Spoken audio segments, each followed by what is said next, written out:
You are listening to the Bitter Medicine Podcast on KWAZ Radio.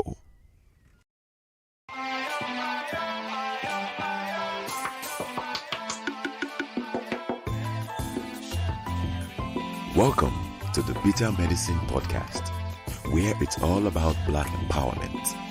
Our show focuses on Black news and entertainment, arts, science, economics, history, people, and strategies that uplift, empower, and motivate Africans within the diaspora. And now, your host, whose favorite color is black, Goku.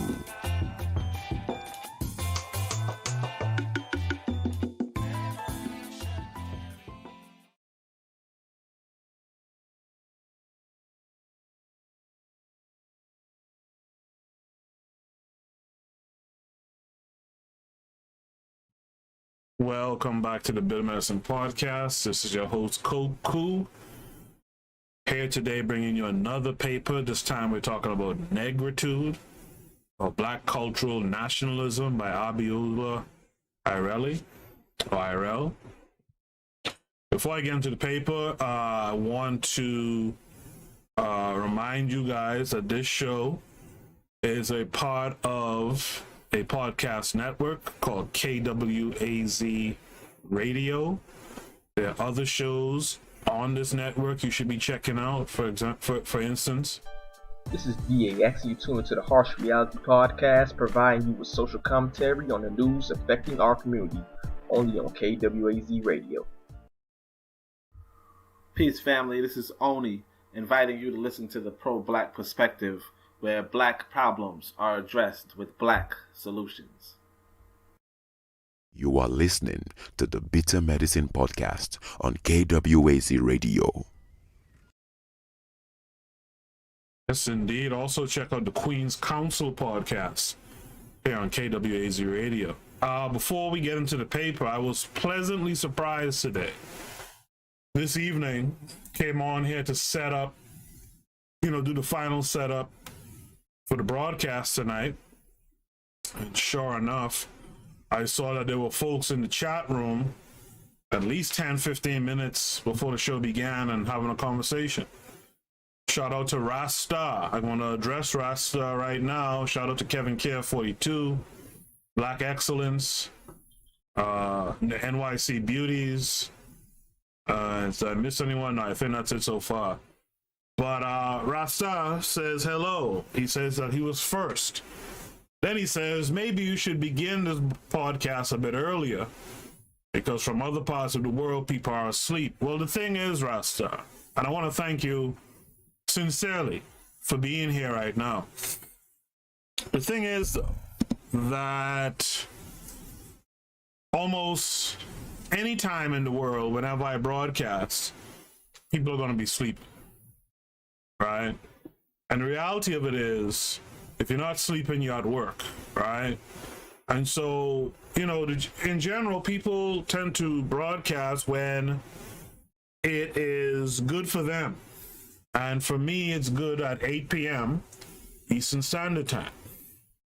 Also, there is the playback. I appreciate you being here live, too. Don't get me wrong. I appreciate all the likes you guys have dropped on the video so far too, which is cool, but I have to post when it's good for me. And the truth of the matter is, it's always not going to be good for somebody somewhere. So we just have to make do with what we have. Kevin Care 42 says Eric Garner, Alton Sterling, and George Floyd all killed outside an Arab store. Store owner of Cup Foods, Mahmoud Abu Mayela or something like that, called police 250 times. These Arabs, Asian, Hispanic stores are no good for our community. It's 2021. You don't need to go to these businesses. You can order online. Most, if not all, their products are substandard. The services are substandard. Buy online. Support Black businesses and cook your own food. Stop supporting your oppression. Black Excellence is here and says to Kevin Care 42, these businesses of oppression depend on our Black dollars. They know the power we possess. This is why the Democrats want to flood the country with the illegals at the border. All these people are coming into the country unchecked for Rona, but they want us to have a vaccine passport. We as black people have to look inwards. That is the only way we are going to survive. We have no friends. If people from our community want to still shop with outsiders, let them. If something happens to them, that's on them.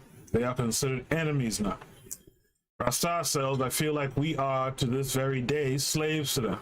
Nothing has changed. Black Excellence says to Rasta, slavery is a state of mind. If you think you're a slave to them, guess you're a slave to them. We have to stop being damn weak-minded and stop letting the outsiders play their mind games. NYC Beauties is here and says, I agree. Enough is enough. These outsiders' businesses, whether it be Arabs, Asians, Hispanics, whatever, serve no value to us. We can do for self. Rasta says, I went to the Afro shop on this Easter holiday. To my surprise, there were no black people at all. Like nowhere to be found, but a lot of fair-skinned people, Arab, including selling African products to Africans. Rasta says a Black Excellence, but how to block that mind game of them. Black Excellence says to Rasta, at this point in the game, if you have not educated yourself, and in brackets, there are so many resources and people really have no excuse, it's too late in the game, you are lost. With all the video evidence, media you have, you really have no excuses. It's a choice at this point to take part in whitewashing. Kevin Careful says we need to quit and separate from outsiders cold turkey. We can still do business with them from the outside. They are not allowed in our communities. Rasta says, Black Excellence, I know, listen to many lectures of Amos Wilson and other black educators and want to free my mind, but I feel like I express myself among them, they will eliminate me. I already feel like they want to see me dead. But someone also said, quote, the price for freedom is death, end of quote. Black Excellence says to Rasta, you never let your enemy know what you're doing. You educate your people, those that want to be educated in secret. We have to do this, and it's not about the individual, it's about the message. Black Excellence says to Rasta, you cannot kill the message. Rasta says, Black Excellence, very eye-opening. Kevin K42 says to like, share, comment, and subscribe. And that's what you guys should be doing. Like, share, comment, and subscribe. If you haven't done so already, make sure subscribe, click the bell to be notified when I upload new content on here live like I am now. Like the video. Every like, every thumbs up on these videos help others to see us as well. Let's increase the visibility of the show by sharing the content to your social media. Right? Share it to your social media. And if you're not following us already on social media, follow us at Bittermeds, BITTERMEDZ. Right? Follow us on Facebook. You can just do a search for the Bitter Medicine Podcast. You could also find us on Instagram. Just do a search for the Bitter Medicine Podcast. You'll find us. Right? Make sure to follow and share the content. Rasta says, all right, damn it, haven't thought of that before. LOL. I guess he's responding to what I said at the time of the show. Daily Affirmations by Pauline is here saying good evening, an exuberant good evening. Y'all make sure to follow Daily Affirmations by Pauline. Make sure you follow NYC Beauties, both here on YouTube. Kevin K says greetings to Daily Affirmations by Pauline. All right. So that's a lot of that I just read was going on here even before I went live. And I appreciate that. I appreciate you guys who are communicating with one another. That's the kind of thing I like to see. That means that folks are really engaging and getting prepared for the show. Today's show is about Negritude, or Black Cultural Nationalism. Right? And by the way, before I continue with today's show, did any of you guys check out the Pro-Black Perspective show earlier today? Or I should say this morning. Did any of you check out the show this morning? There's some real good insight. There they were going over chapter 1 of the book Urugu, sorry. And you know, there's some in between the actual passages of the book, there was some really good discourse, right, about certain topics related to what the book was discussing. And I think you guys will get something out of that. You guys should check that out. We might pull a snippet and put up on KWAZ Radio YouTube channel. In fact, if you're here, make sure you guys go over and like KWAZ Radio on YouTube. Rasta says, where is it? Where is what? Use your fingers. Type the pro-black perspective into YouTube. You'll find today's episode about Urugu. All right? It's all there. All right? Just do a search. All right? Life with Nelly is in the room. Life with Nelly says, good evening. Good evening to Nelly from Life with Nelly. Pretty sure you guys check out Life with Nelly as well. Anyone who comes on the chat room, just, you know, check them out. All right? But anyway, I digress.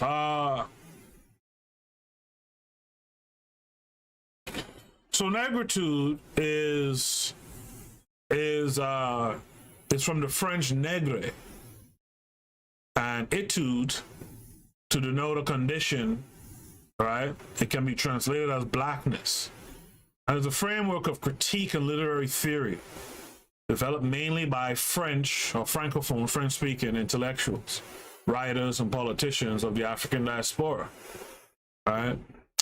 The idea of Negritude was really to raise the consciousness, or raise black consciousness across Africa and the diaspora, right?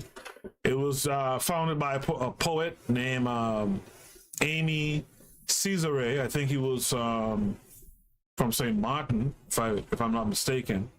Leopold Sédar Senghor, who was the first president of Senegal, and Leon Demas of French Guyana. I think one of the brethren on the show earlier with Onitase was from French Guyana, if I'm not mistaken, right?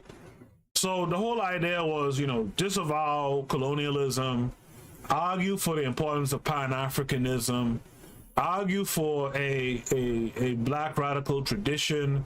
You know, a lot of these guys from the 30s, when Negritude came up, a lot of these guys are Marxists, by the way.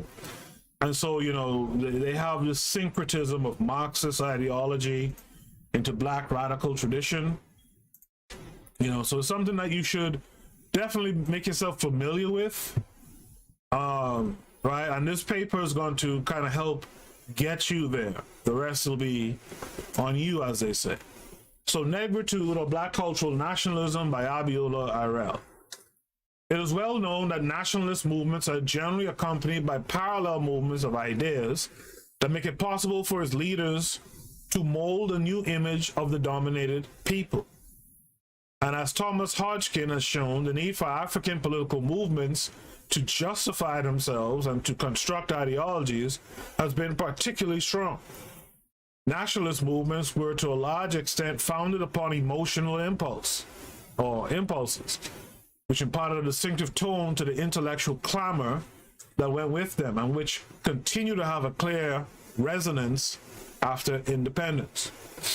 In order to understand certain aspects of African nationalism and its carryovers, it is important to consider the fact that colonial rule was not only a political and economic affair, but that it also imposed a specific social framework for the African's experience both of the world and of himself. The fact of political domination created areas of contact between Africans and Europeans all over the continent, under conditions that constantly underscore racial and cultural differences. The colonial relationship thus involved the total cultural situation, and nationalist movements were in fact efforts at cultural as well as purely political autonomy. Although they have an economic political basis, they involve the question of a common racial and cultural heritage. observed Franklin Frazier. It is in this sense that one can speak of cultural nationalism as a distinctive part of the liberation movements. Cultural nationalism. The only really significant expression of cultural nationalism associated with Africa, apart from small-scale local movements, is the concept of negritude, which was developed by French-speaking Negro intellectuals. Because of its extra-African connections and implications, and because of its vigorous organization as a movement, especially in literature, it has developed far beyond the concept of the African personality, or the quote-unquote African personality, which has remained more or less a catchword or a simple ideological slogan, whereas negritude has tended more towards a philosophy, right? You want philosophies, not slogans, right? Buy black is a slogan, right? But you want a philosophy behind it. Buy black sounds good, it's to the point, I get it, right? But you want a philosophy behind it. That's what really drives folks, right? However, I take negritude to mean not the philosophical idea of a Negro essence, which appears to me not only abstract but quite untenable. Senghor himself has moved far away from this point of view, but rather an historical phenomenon, a social and cultural movement closely related to African nationalism. It has aroused considerable controversy and inspired reactions ranging from enthusiastic partisanship to outright hostility. Nonetheless, it seems to have been acknowledged as an important historical phenomenon, and as such, it may most conveniently be examined and its significance fully appreciated. So this brings us to part one, the antecedents. Negritude, in fact, appears as the culmination of the complete range of reactions provoked by the impact of Western civilization on the African, and of the whole complex of social and psychological factors that have gone to form Black people's collective experience of Western domination. Its roots thus lie far down in the total historical experience of the Black man in contact with the white. Part one, the colonial situation. If you guys are here, by all means, you can drop a comment in the chat room, drop those likes, subscribe if you haven't already. Let's get the conversation going as it relates to the paper. So the colonial situation is hardly an exaggeration to say that the advent of the European in Africa turned out to be, for the African, a shattering experience in more than a metaphorical sense. Although the early phase of contact was marked by an ambiguously calm relationship, the European presence in Africa developed gradually into a situation of conflict. First through the slave trade, and later on with the establishment of colonial rule. African history since the coming of the white man presents examples of violent reactions to this situation, and resistant movements like those of Shaka in Zululand and Somori in what is now Guinea form an essential part of the stocks of symbols that have nourished the nationalistic strain of negritude. Somori, by the way, is a kinfolk of Sekou Touré, right? So when they say Somori, they're talking about kinfolk to Sekou Touré, right?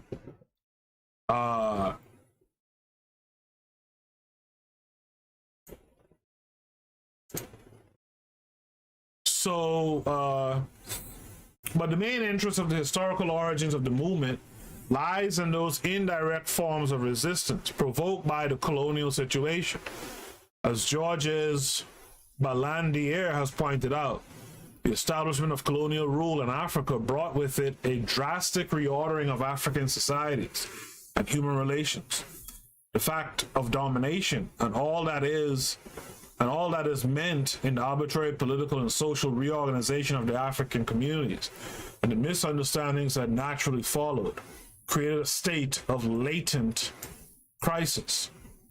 Colonial rule also substituted new poles of reference for social organization and individual life, which were often in conflict with the established traditional pattern, and thus created a society which, in Balandia's words, quote, appear to possess an essentially non-authentic character, end of quote. In other words, colonial rule created in varying measure all over Africa a state of cultural fluctuation, which tensions were likely to develop, right? Wherever these Europeans have dominated, expect there to be, quote unquote, reason for Africans, right, to have tensions. We've seen it now in America. American Africans, or Black Americans, have tensions with, you know, all other Africans who are here, right? And that's par for the course when you're in this white person's nation, right?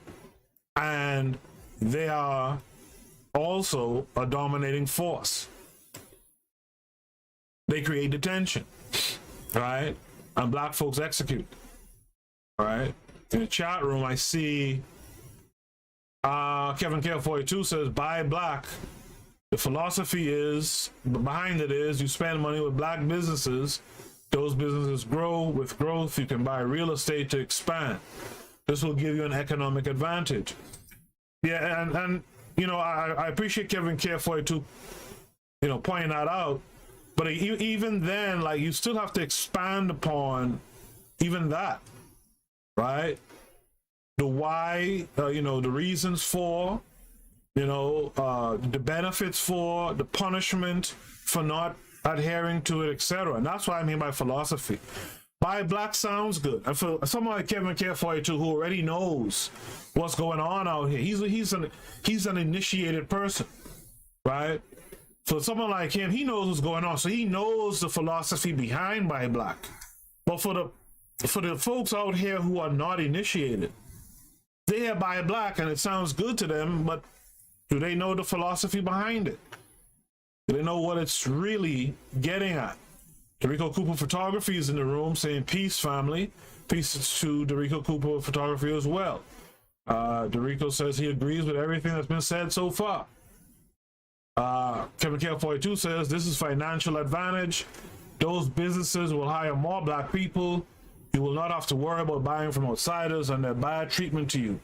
You will have more money in your pocket. More money equals buying up your community. You can then secure your community from outsiders. And you know, all that Kevin K42 said is true. The thing that we have to come to grips with is, at the end of the day, you know, we're a population within a nation. And at the end of the day, if these folks really put their head to it, you know, they could destroy what you build here, right? I've always talked about Black Wall Street, and, you know, the brothers and sisters in Black Wall Street really lost that. And I think someone pointed that out in the chat room a few episodes back. They really lost that when these nearby savages brought in the military, right? You know, as we covered when we talked about the Monroe Doctrine, as it relates to Haiti. The reality of it is these folks aren't going to sit down idly and let you build a military, right, that could rival theirs in their whole hemisphere, much less in their nation, right? And so we got to always be mindful that what Kevin K42 says here is true. I would add to it that when we talk about our community, we need to expand that definition to be outside of America as well, because ultimately that's what's going to happen to our folks. We're going to have to be outside of America. You can start to build something here in terms of resources, get your money right, you know, think abundance. And then after a certain point, you got to head out of here. Rasta said, it feels for me like everything we will do, they know it already and can sabotage it just like virus does. Yeah, I mean, I don't want to give the impression that these folks are almighty gods, or right, that you can't do anything because they're around, right? I don't want to give the impression they're the boogeyman under the bed. I don't want to, you know, give the impression that they're everywhere and they're all powerful and their eyes are, yeah, they have power and, you know, they have reach, but only so much. Our problem is not that they have this power and certain amount of reach. Our problem is that we don't have power, and so we have to start working towards power. And you can't build power right next to your enemy or right within your enemy's borders. That's just foolish, right? Ultimately, we got to use the philosophy of Buy Black to build resources that we can transfer over to the continent or to, you know, to the Caribbean, wherever. You know, transfer to Haiti. Let's rebuild Haiti too, while we're trying to build the continent, right? But that's how we have to look at it. So that's what I mean by we need the philosophy, not just slogans, right? Daily Affirmation by Pauline says it was easier to do in the Black community in the islands. Here in the States, we try to buy Black, but yeah, well, you know, part of it too is in the islands, I should say, especially where we're from, you know, it's mostly Black folks, right?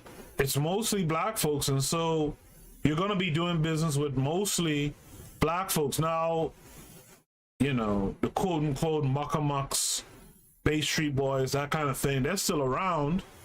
And there's certain things, you know, in our time, or in my time growing up, you had to go to them, you know, often in a kind of roundabout way.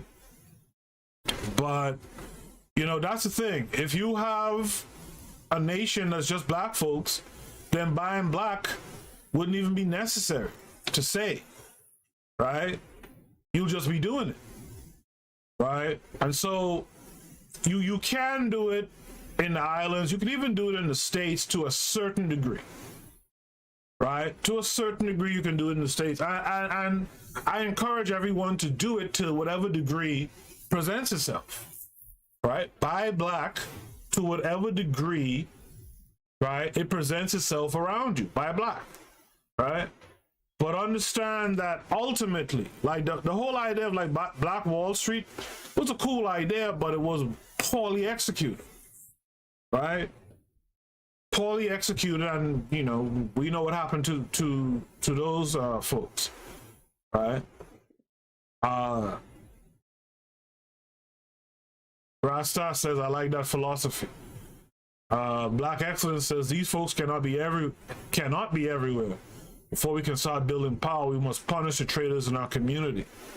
NYC Beauties agrees. To continue with the paper.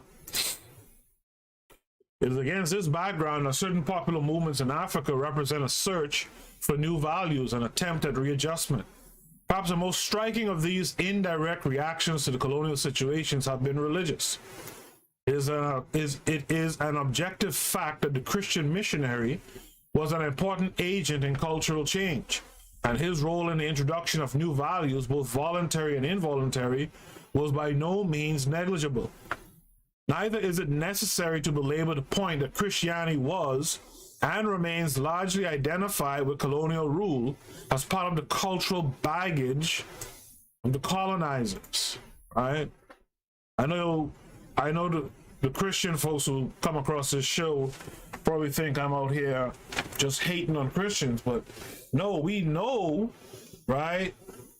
We know the damage that so-called religion has caused and remains to cause, you know, and still causes, right?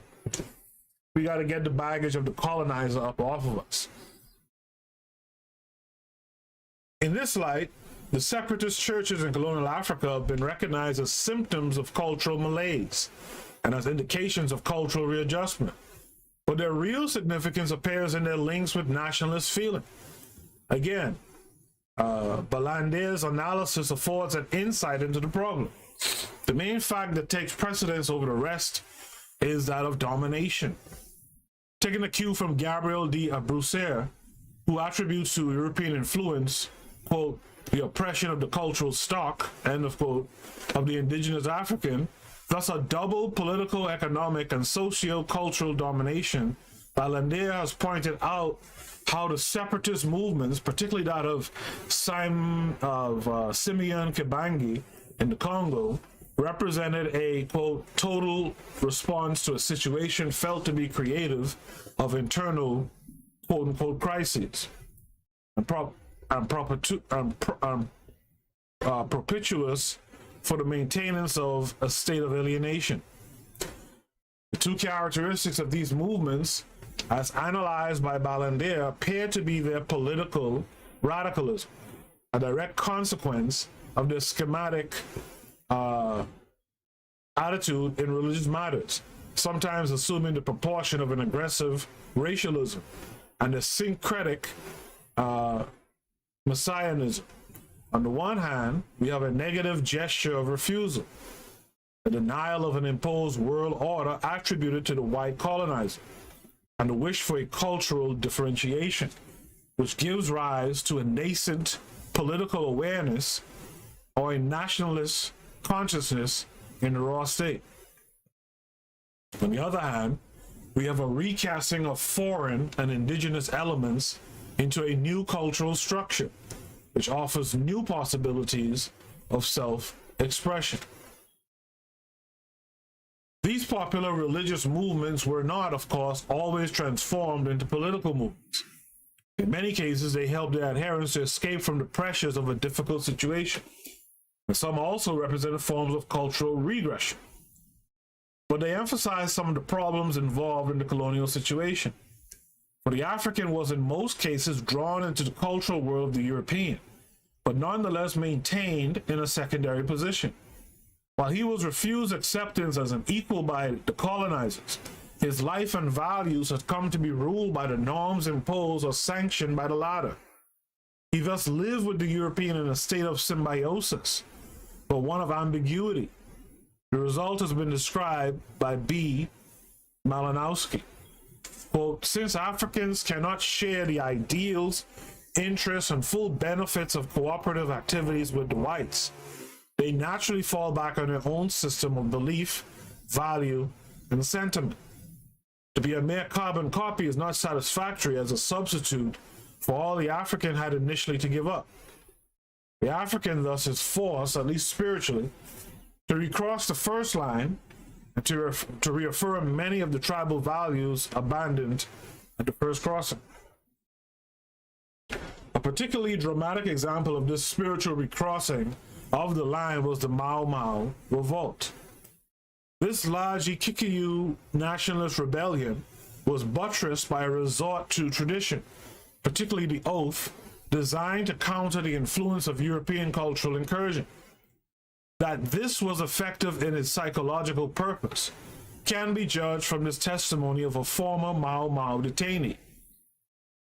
Quote, afterwards in the maze, I felt exalted with a new spirit of power and strength.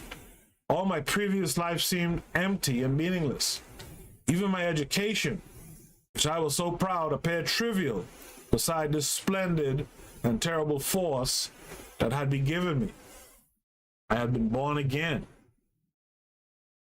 Like that. You know, I had been born again. You know, shedding this European stuff off of us will give us that feeling. Right? In the chat room, the Black Excellence says integration has done more damage to the Black community. Absolutely. Rico Cooper Photography says punish the traitors has to be a top priority. they must fear being punished for being a traitor more than the Muzungu. So I have a question for you guys, because that's a common thing that's said, and I do agree. How do you punish the traitors? And going forward, how do you punish folks who step out of line? Right? How do you punish the traitors? How do you, going forward,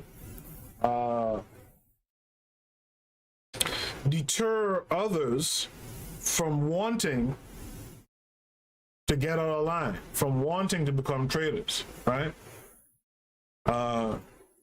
Kevin Kerr says Christianity has been destroying black people's minds too. It's like watching drug addicts go to their dealers, pastors, ministers, whatever, for another fix on Saturdays and Sundays. Kevin Kerr 42 says, to me, look what happened to Move in Philadelphia in the 80s. They bombed that neighborhood like the Muzungus did to Greenwood, Black Wall Street. Absolutely. NYC Beauties reminds you to like, comment, share, and subscribe. Right? Do that ASAP.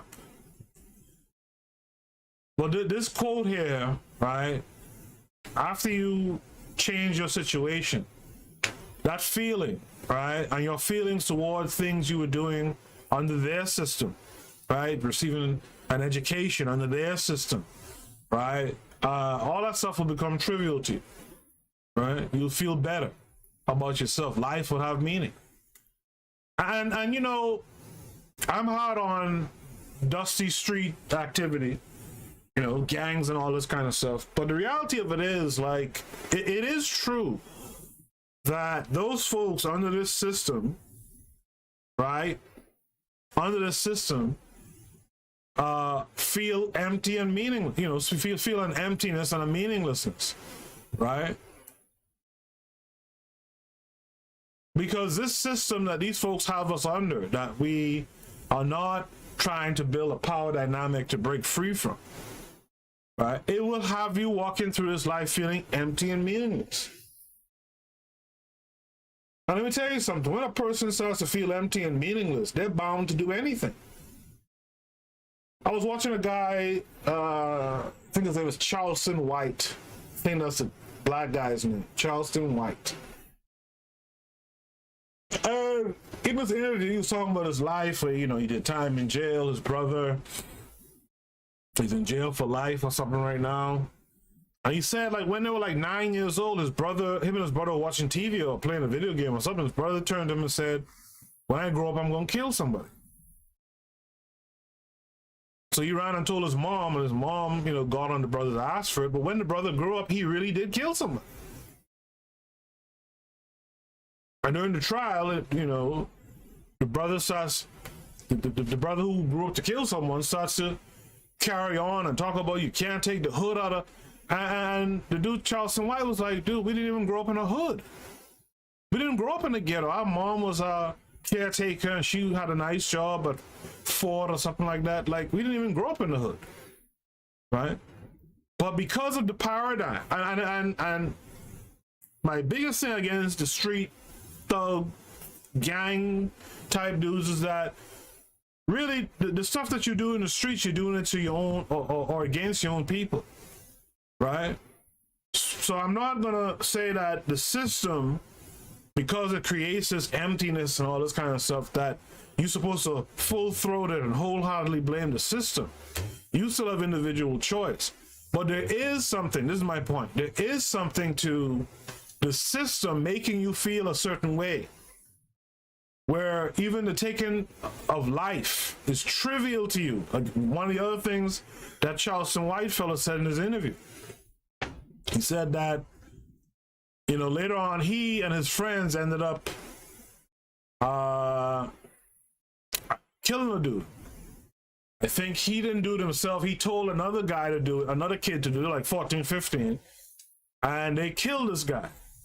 And they ran off giggling, and that's always stood out to me. You just took a life, you know, because it's just trivial. Life doesn't matter. And there's a lot of youth out here who are taking lives and don't even, you know, don't even think about what they're doing. It's weird. You know, it's really weird.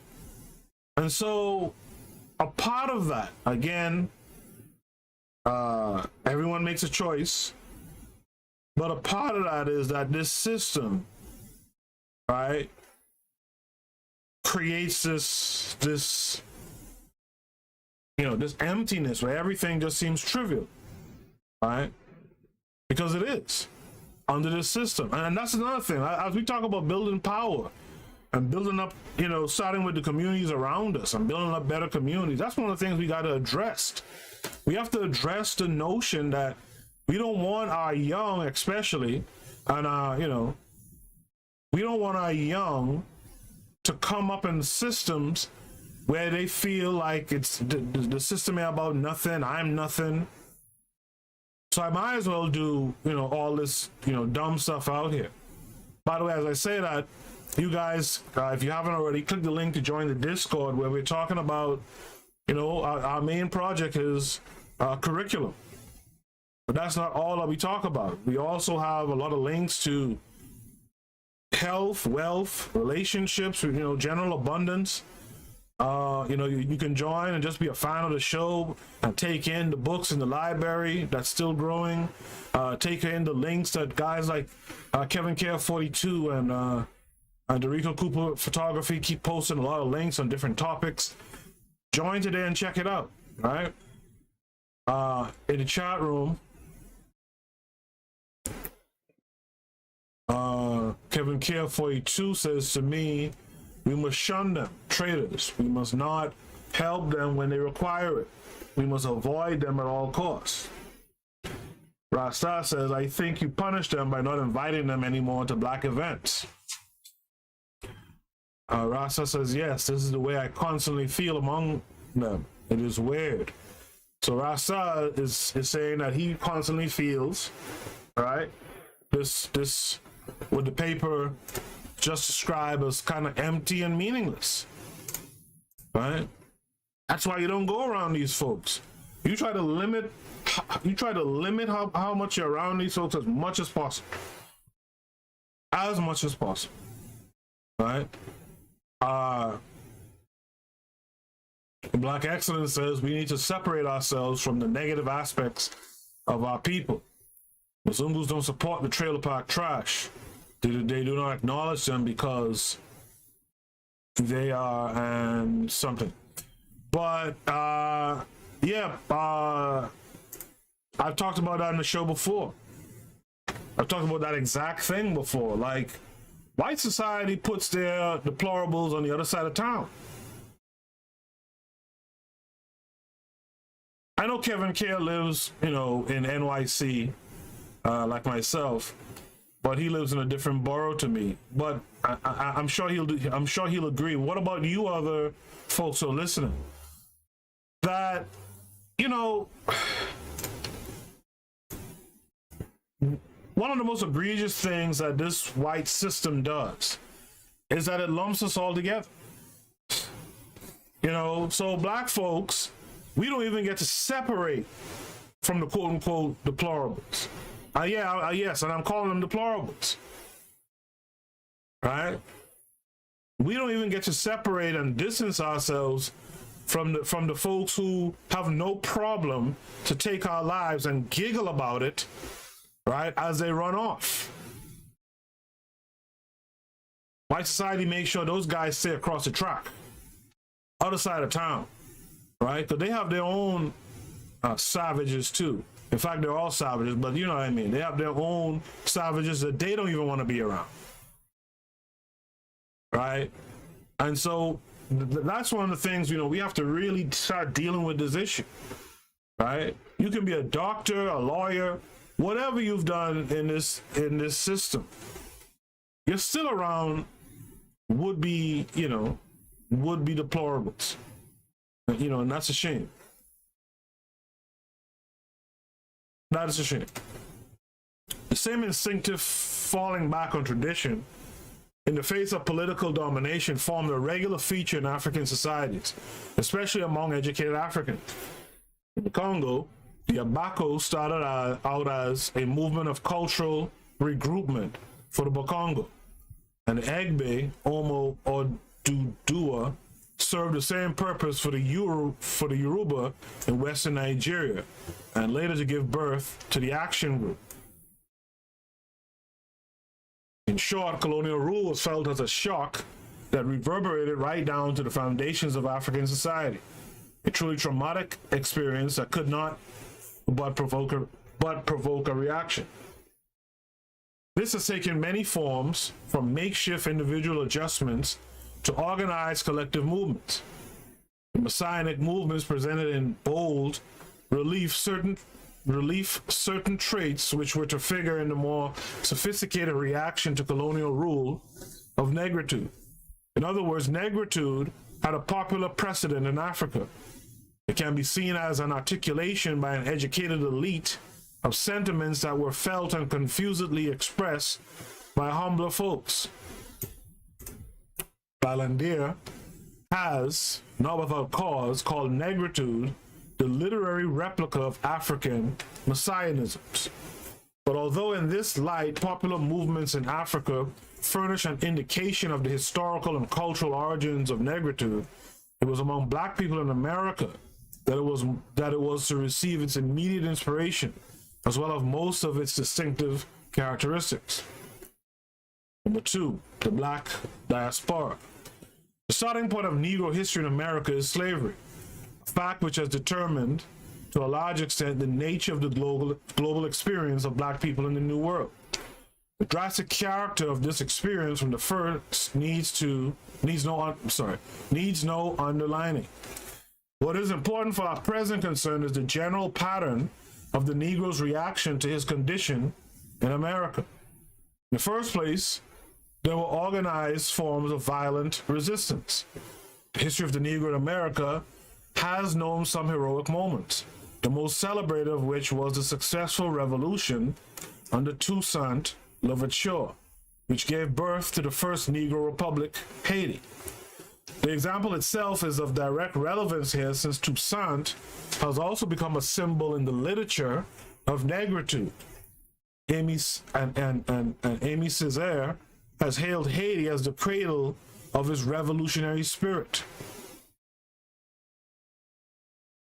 The heroic dimensions and the universal import of these resistance movements were not lost upon the slaves themselves, as shown by the proclamation of another group of slaves who revolted in Guadeloupe under Louis Delgres, which begins, quote, "To the entire world, the last cry of innocence and of despair, and ends, and you, posterity, grant a tear to our misfortunes, and we shall die content."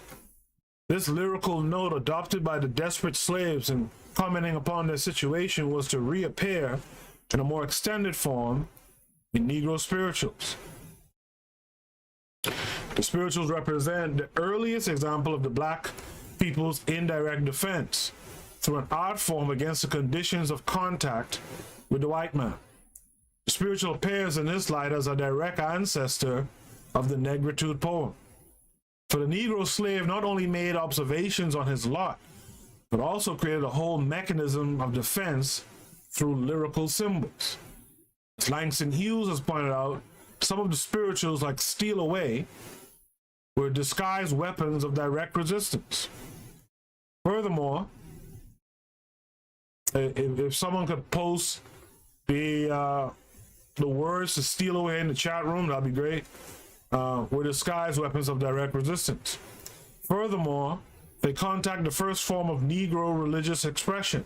Elements taken from the dominating culture of the white master were adapted to the Negro's temperament, as well as reinterpreted to apply to his situation. An analogy between the history of the Jews of the Old Testament and that of the Negro slave was struck in spirituals like Go Down Moses, and thus the Negro slave's sentiment of exile found an appropriate and socially acceptable expression. This analogy survives slavery and has been developed into the idea of a Black diaspora, both in the popular imagination and in the intellectual movements among Black people in the Americas.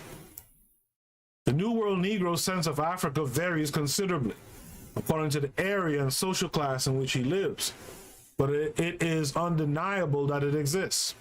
Furthermore, the marked racial distinction of the Negro living as a minority group in dominantly white societies, as well as other specific historical and social factors, have created a differentiation of the black man in America, and have produced Negro subcultures throughout the continent. At one extreme lies the largely spontaneous religious syncretism of the Negro in Latin America, notably in Brazil, with the Candomblé cult, and in Haiti, with the Voodoo cult. At the other extreme lies the urban subculture of the Negro in the north of the USA, created by the failure to complete the process of integration of the black population. In between can be cited examples like Afro-Cuban music, the rumba, and the Nancy tales of the British West Indies. Whatever the particular significance that these varied forms of Negro subculture were to have in the social context of the countries in which they were found, they kept alive in varying measures a myth of Africa largely as a survival of slavery, to which the Haitian writer Jacques Romain has given expression in his poem Guinea. The poem says, "It's the long road to Guinea. No bright welcome will be made for you in the dark land of dark men, under a smoky sky pierced by the cry of birds, around the eye of the river, the eyelashes of the trees open on a decaying light. There waits you beside the water, a quiet village, and the hut of your fathers, the hard ancestral stone where your head will rest at last." Beautiful. Beautiful. In general, it is probably safe to suppose that the presence in America of Negro subcultures composed in part of African elements and the complementary existence of a myth of Africa among black peoples would never have assumed any kind of active significance without certain social factors. The most important of these was without a doubt the caste system which followed on emancipation in the United States. This had the effect of stratifying American society by forcing the Negro into a distinct social organization, to the extent that Booker T. Washington was able to remark that the Negro had become a nation within a nation. Right? That might not quite be, that's not really true, because where is your government? Nation within a nation, right? Your government is the nation's government. So you're just a population within the nation, right? Racial discrimination, which gravely limited the Negro's opportunity for social advancement and the various humiliations to which he was exposed, created a discontent which gave rise to various political movements. A nationalist tradition thus developed among black people in the US, which was to have a cultural parallel. The race problem and its immediate effects on the life of the US, hold on. All right.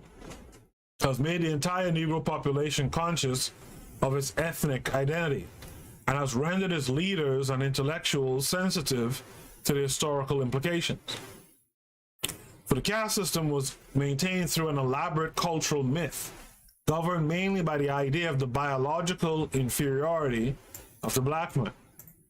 It has often been argued that racial prejudice developed out of attempts to rationalize slave trade. There is no doubt, however, that the arguments for black inferiority were based upon an evaluation of the Negro's African origins. Herskowitz describes how the myth of the Negro past conditioned the life of the Negro in the U.S. For though it has often been pointed out that the skin color of the Negro makes him an all too visible mark for prejudice, it is not so well realized that the accepted opinion of the nature of the Negro's cultural heritage is what makes him the only element in the peopling of the United States that has no operative past except in bondage.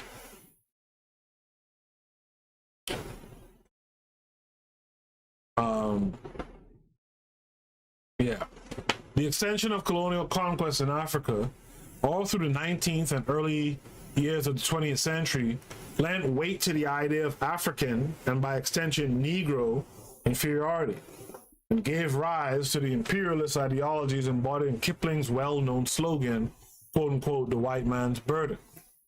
Greater still was the effect of these events upon the Negro population in the USA, deprived of any worthwhile historical tradition.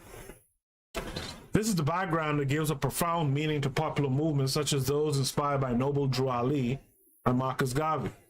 The cultural position of the black man in the USA, though possessing its own specific characteristics, nonetheless offered certain resemblances to that of his African counterpart. He too lived in a symbiotic relationship with the white man, and was likewise held in a subordinate position by the caste system. At the same time, he was even more than the African, governed by the secondary institutions imposed or sanctioned by the whites, especially in the fields of religion, social morality.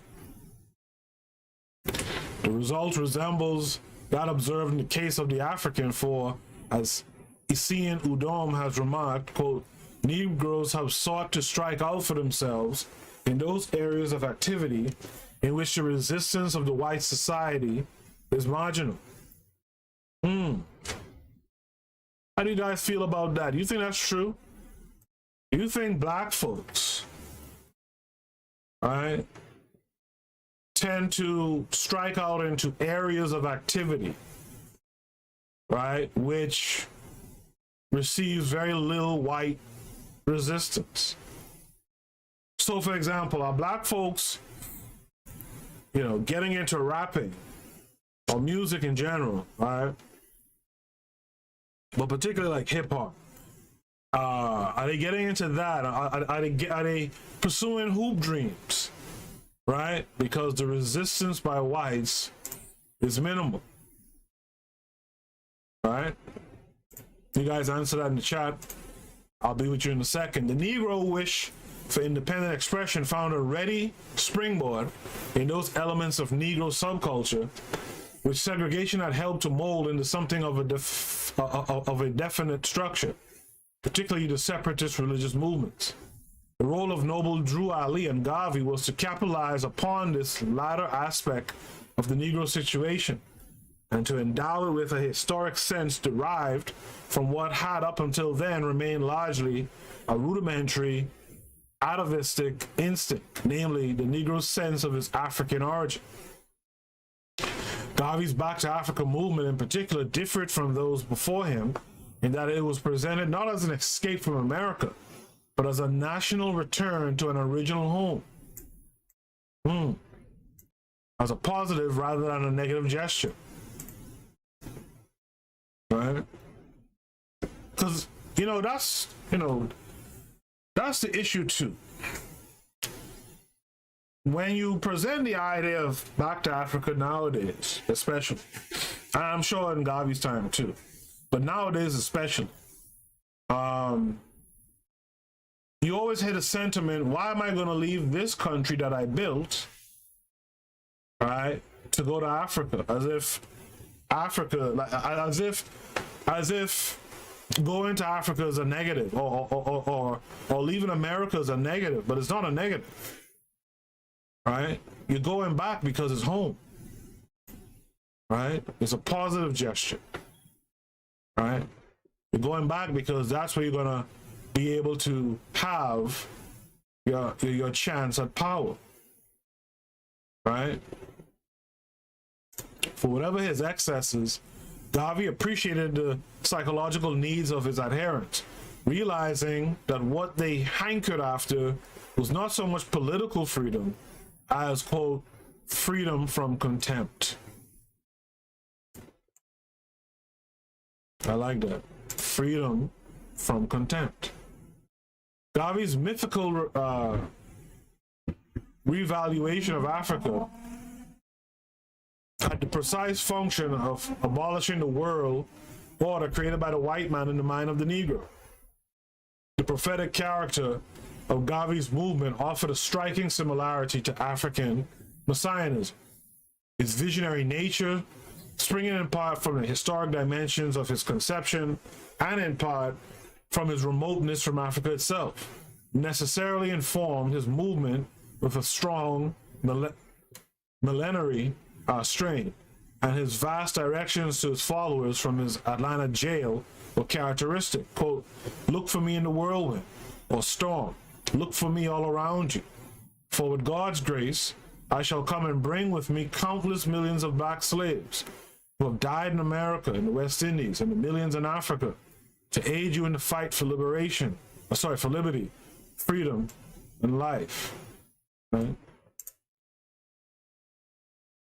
You know, one of my biggest issues with Garvey was he was a staunch Catholic, Roman Catholic at that, right? Which to me is weird. Garvey's contribution was twofold. He helped to crystallize the ambiguous and troubled race feeling of his followers into a definite racial consciousness. Although he could not avoid the dangers of racialism, he was also among the first to create a mystique based on a revaluation of the African cultural heritage as a source of inspiration to the blacks in America and in the world. For in the early years of this century, talking about the 1900s, the black man's worth was low indeed, not only in the eyes of his white overlord, but also, and as a consequence, in his own eyes. He was on the lowest rung of the racial hierarchy, which Western civilization had established. As Césaire has observed, referring to the San Domingo Revolution, this was not merely a hierarchy, but even an ontology. At the top, the white man, the being, in the full sense of the term. At the bottom, the black man, the thing. As much as to say, and nothing. Right? This was a situation which black intellectuals were to combat with all their strength, particularly those who were in direct contact with the whites. The contest was to infuse a passionate vigor into their movements, which acquired the character of a counter-offensive. In the chat room, I see a lot has been going on. Where am I? So, Rasta had previously said, you know, he constantly feels that, you know, what we talked about earlier, that emptiness, you know, and that meaninglessness, right, being in this white society. Kevin K42 says to him, saying here, it's like a full balloon going into cold air. That cold air will deflate it. Rasta says, right, feels very depressive. NYC Beauty says, this is why I love the character Sergeant Waters from the movie A Soldier's Story. He kept it core. He kept it core with the sellouts. Please check out the move. Please check out the move in the Discord. The movie in the Discord, okay. Rasta says his favorite spiritual animal is the black crow. Okay, that's purely black. All right. Rasta Kevin K says that is why we must separate from them. What they are doing will not last long. Right now they think they are up and doing great things, but they're expendable. Shout out to Stacy Dash. Afro Jam is in the room. Afro Jam is here. Afro Jam is saying syncretism left most Africans confused. Many unofficial syncretistic cultures exist where Eurasian, specifically Islamic and Western, are now viewed as wholly African culture when they are foreign. That's a big, I have a huge issue with that. I have a huge issue. What was I reading? Oh yeah, I was reading about hydroponics in Africa. And there's this paper where, you know, because the idea is that hydroponics could be the future of farming, particularly urban farming and stuff like that, right? You could carry out hydroponics in your house, right? So they were looking at it in Egypt, in one of the slums, quote unquote, of Egypt. And when they called the name of the slum, it was a purely Arab name, Al Jakir, some shit, right? And I'm like, man, look at that. look at how these folks have come in and have just erased, right, the African nature of Egypt, right? And we do it too, and of course outsiders do it. Look at this Islamized Egypt, and this Arabized Egypt, and think that that's what the culture always was there. And that's just a shame to me. Afrojam says Europeans in particular ruthlessly enforce the syncretism of African indigenous cultures or outright destruction, leaving Abrahamic elements everywhere. Well, they use syncretism to get their way in with the African mindset, right? Ishtar, right? We're supposedly in Easter weekend. Ishtar, wasn't something Roman, Imhotep and Assad and ISIS and all that stuff, that they use those concepts, right, to get into the African mind,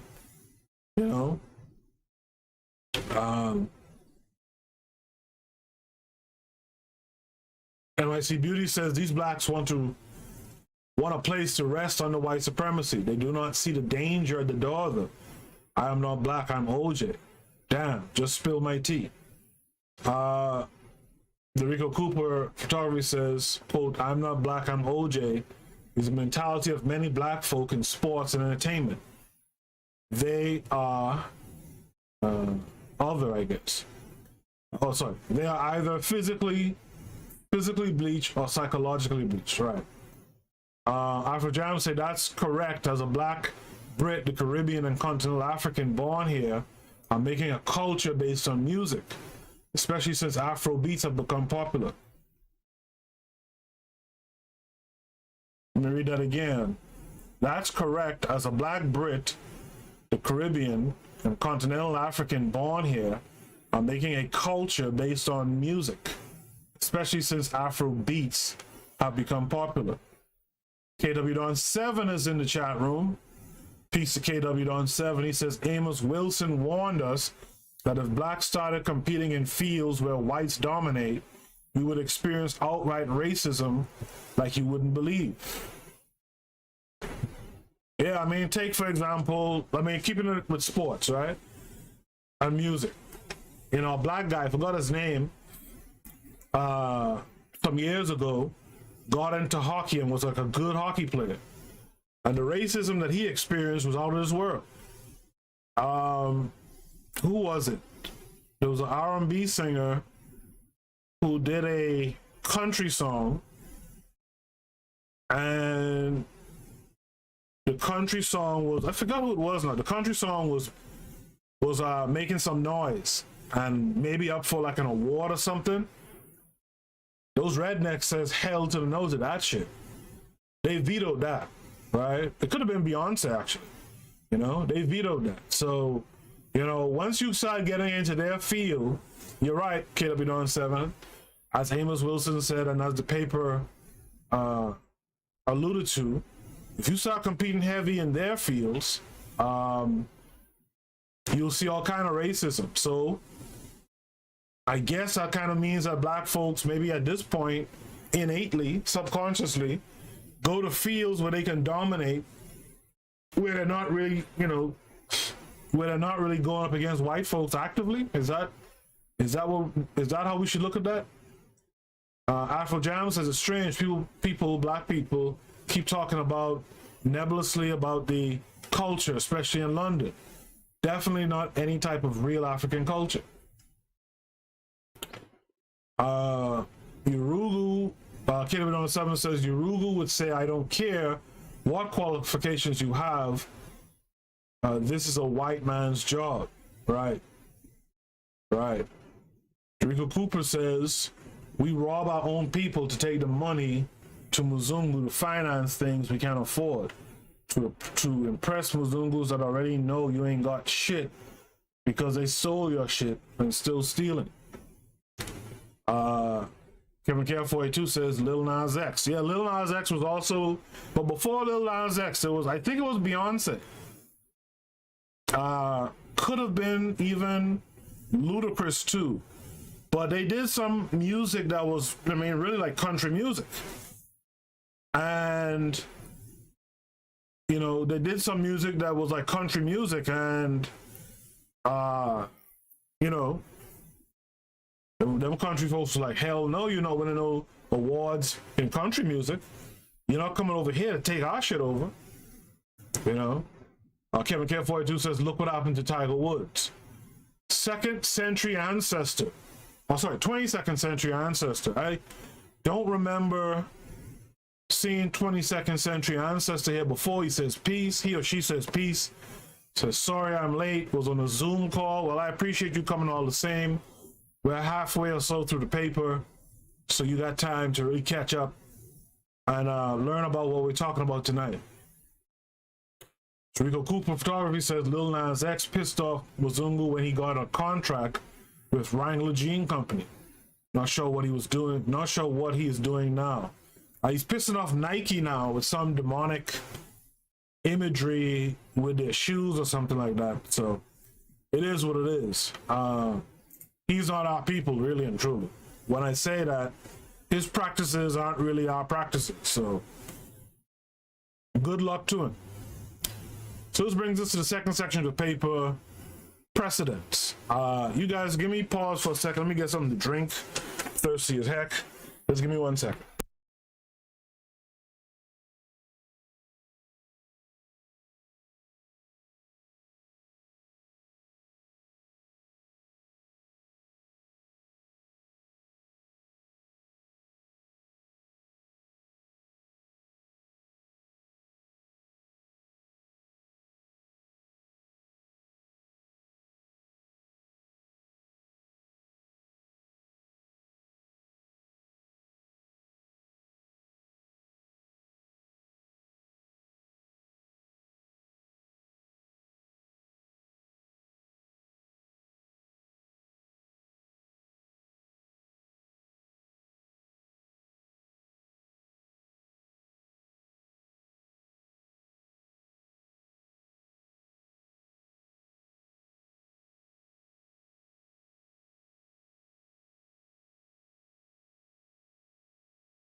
All right, I'm back. I'm sorry about that. When I read these papers, I get real thirsty and I forget to prepare in advance sometimes.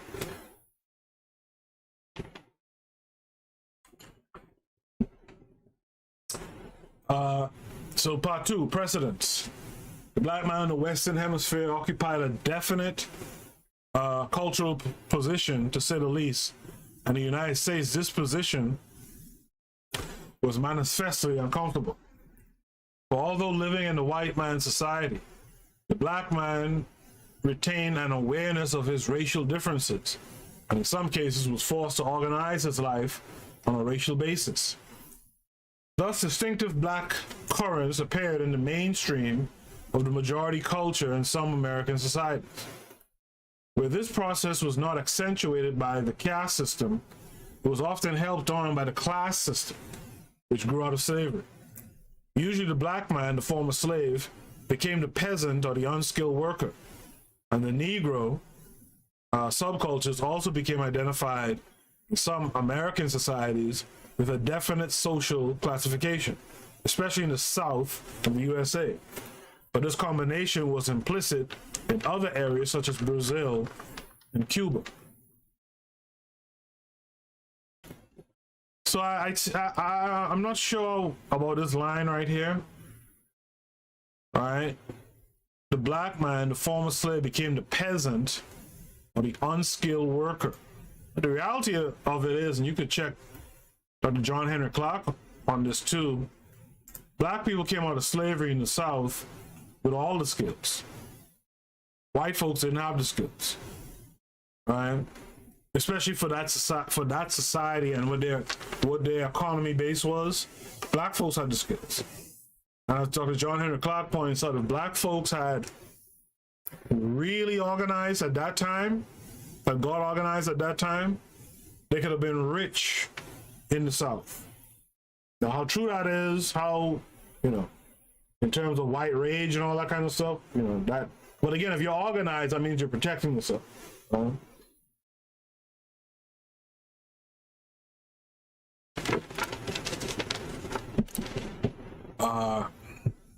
Thus, even where there were no full-blown nationalist movements based on clear social grievances, there were minor manifestations of ethnic feeling.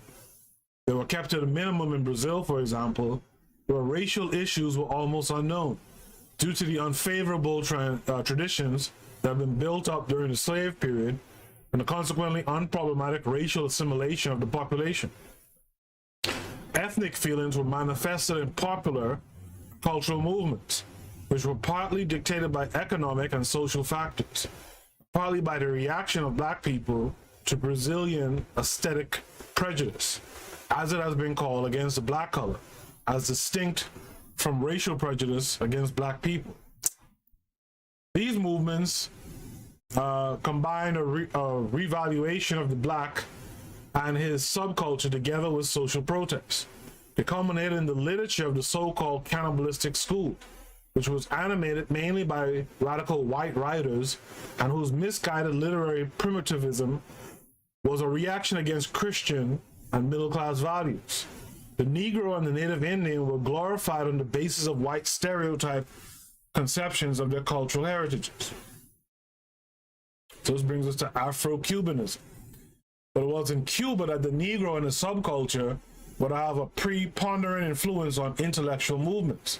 From the beginning, an anti-slave tradition had put the Negro in the center of Cuban literary interests, a position that was to be reinforced by the writings which accompanied the Cuban independence struggle. The ideological stand of the Cuban revolutionaries against slavery, particularly in the writings of Jose Marti, although part of a general political attitude against Spain, had the effect of affirming the Negro subculture as an integral part of the distinctive national heritage of Cuba, and eventually gave rise, in the years 1920 to 1940, to what has been called the Afro-Cuban School, or Negrismo.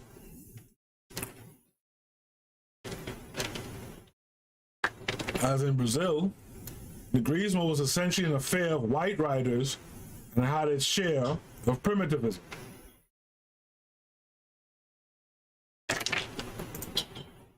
Negro was seen mainly as a stereotype, and in many cases the poetry that he inspired was no compliment to him or his African origins.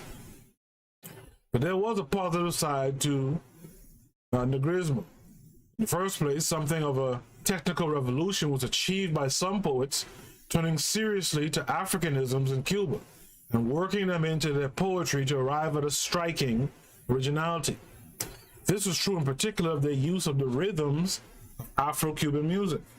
But more than this, some Cuban poets and intellectuals were to achieve a real sympathy with the Negro situation and his culture. In this, they were helped by the presence in their midst of the colored writer, Nicholas Guillen, for whom, as G.R. Courthold observes, quote, "The Negro theme is not just a fashion, a subject for literature, but the living heart of his creative activity."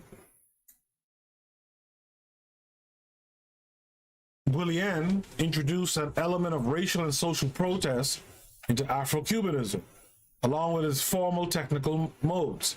In his long poem, West Indies Limited, written in 1934, we have a combination of the stylistic devices of Negrismo and of a radical, demanding tone that prefigures in many ways another classic of Negro literature, César's, whatever that means, Cahiers de un Retour au Pays Natal, written a few years later. In other poems, they should just write the translation of that. In other poems like The Name and Ballad of the Two Grandfathers, he evokes the memory of his African ancestry and of the slave trade, although he invariably ends by reconciling this with his Spanish ancestry and a common cause. Right?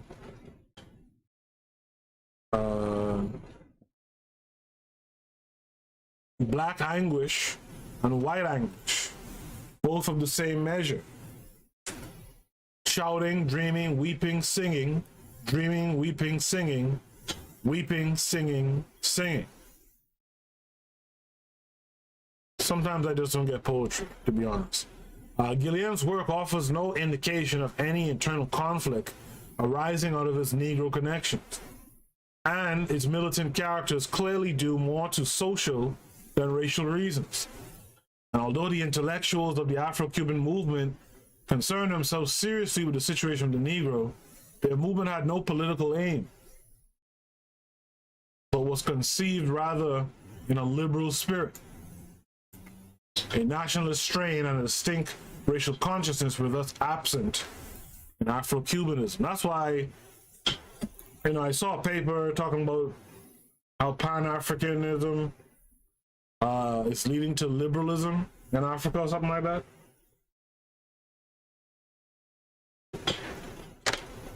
But, that would be nonsense because, again, the liberal spirit doesn't have a point to it. Well, doesn't have a point to it when it comes to black folks, right? The Negro Renaissance in the USA. In the chat room. More activity. Let's go back.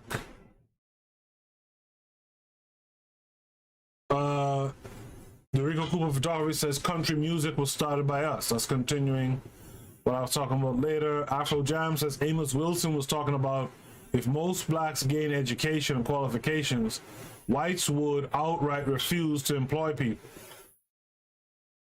Yeah. And here's a question for the chat room. Let's look at Afro Jam's comment here about Amos Wilson. Amos Wilson was talking about if most blacks gain education and qualifications, whites would outright refuse to employ them. So my question to you guys is, are white folks wrong? Remember, this is their nation, right? If you're in America, this is their nation, right? If you're in the U.S. in particular. North America. If you're in North America, this is their nation. Are they wrong? Our folks go there and get a bunch of education, and now we're qualified on paper for these jobs. Are they wrong not to hire us? Rico Cooper Photography says, I can recall the name. I can recall the name at the moment. Okay, what name? Oh, okay. The name of the person who started country music was D. Ford Bailey. Okay. Kevin Care42 says, photography says, I started covering professional sports for a small black-owned newspaper. It no longer exists. First professional game, Old Yankee Stadium, was in 2004. I was like one of the few black photographers there. I got so many looks of disapproval by the Muzungu and Asian photographers. I kept at it. I did not have all the best equipment like them.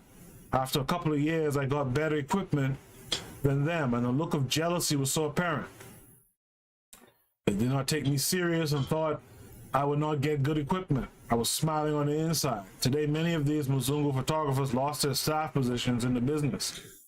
One of them died of Rona last March.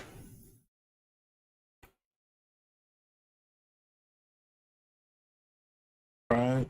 Afro Jam says Cuban enslavement ended very close to the 1900s. Many of the Africans still had that maroon spirit. There was a race war in 1912. That's right. That is absolutely true. Kevin Care42 says, to me, writers are looking out for their best interests. Oh, sorry, whites. Looking out for their best interests. Why would they want to hire you over their own? That's the same energy you must take with them also. That's the energy I want my folks to have. Right? And this is why the Buy Black slogan has to have the philosophy behind it. Like Kevin Care42 said earlier, when you buy black, those black stores that you buy from are supposed to hire black folks. Are supposed to have or create supply chains that are black. Right? And so that's how you flesh out the idea of why to buy black. Because that means that you can employ more black folks. As Derico Cooper Photography just said it, I was about to say, Mzungu does not hardly have enough jobs for themselves. And the other races don't give us as many jobs as Mzungu gives us. And you would think by now our people would get the idea in their head, hey, let's create our own jobs. Let's start to strike out. Like, let me tell you something, man. I looked at this article, I think one of you guys posted it in the Discord, if I'm not mistaken. No, maybe it was on Twitter. Right? They dropped a whole bunch of billions into this new aircraft. Right? I forgot the company. It's not the usual company that you think of. But it's a big company name. They got the government contract, billions of dollars to build this new type of fighter plane. Right? Derico Cooper might be familiar with what I'm talking about. And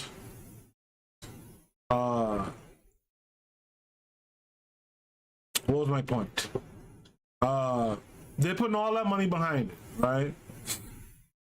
It tells you that there's an industry, not with them, but in general, there's an industry for our people to go out there and gain the knowledge of how to build crafts, right? I was thinking about it the other day. What would it take, not for me to do, but what would it take, right, to build like a cruise ship sized vessel, right? Those things are $1 billion to build, right? But we don't even have the people who can do it. We don't have enough of them. And of the people that we have that can do it, they don't have the willingness. And that's something that we have to fix ourselves. That we cannot keep blaming others, right? We got to start building ourselves, right? We got to start tackling education more. And when I talk education, I'm not talking necessarily science. I'm talking art. I'm talking photography. I'm talking all of it, right? We have to be in these sectors and become, the leaders of the industry in Black society. That's really what we got to be focused on next.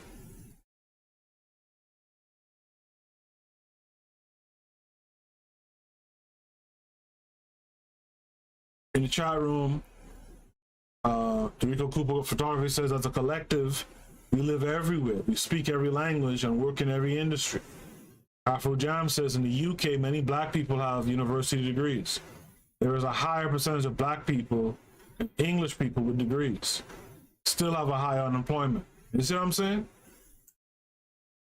As it was mentioned before, these folks, when you look at the jobless numbers, like in the US, for example, what you find is there's a bunch of white folks without jobs. And there's twice as many Black folks without jobs too. And again, in these people's country, I expect that. You gotta go to these folks to beg for a job. There's a 50-50 chance you ain't getting a job. Kevin Care 42 says, it's not hard to create work for our own. We are living in 2021. Stop begging outsiders and create your own. The technology is there and getting cheaper every day. No more excuses. I'm tired of us complaining. We have what is needed. Afro Jam says, I know someone who done aerospace engineering. Only one area in the country has high employment for it. So specified, it is difficult. All right. I'll say this, Afro Jam. Aerospace engineering is very specific. So, yeah, there you mightn't have a huge amount of jobs, but there's jobs there for sure. It's Grumman. The country is what's that? Is a hyphenated word. Something Grumman is building. Just got this $1 billion contract to build this stuff.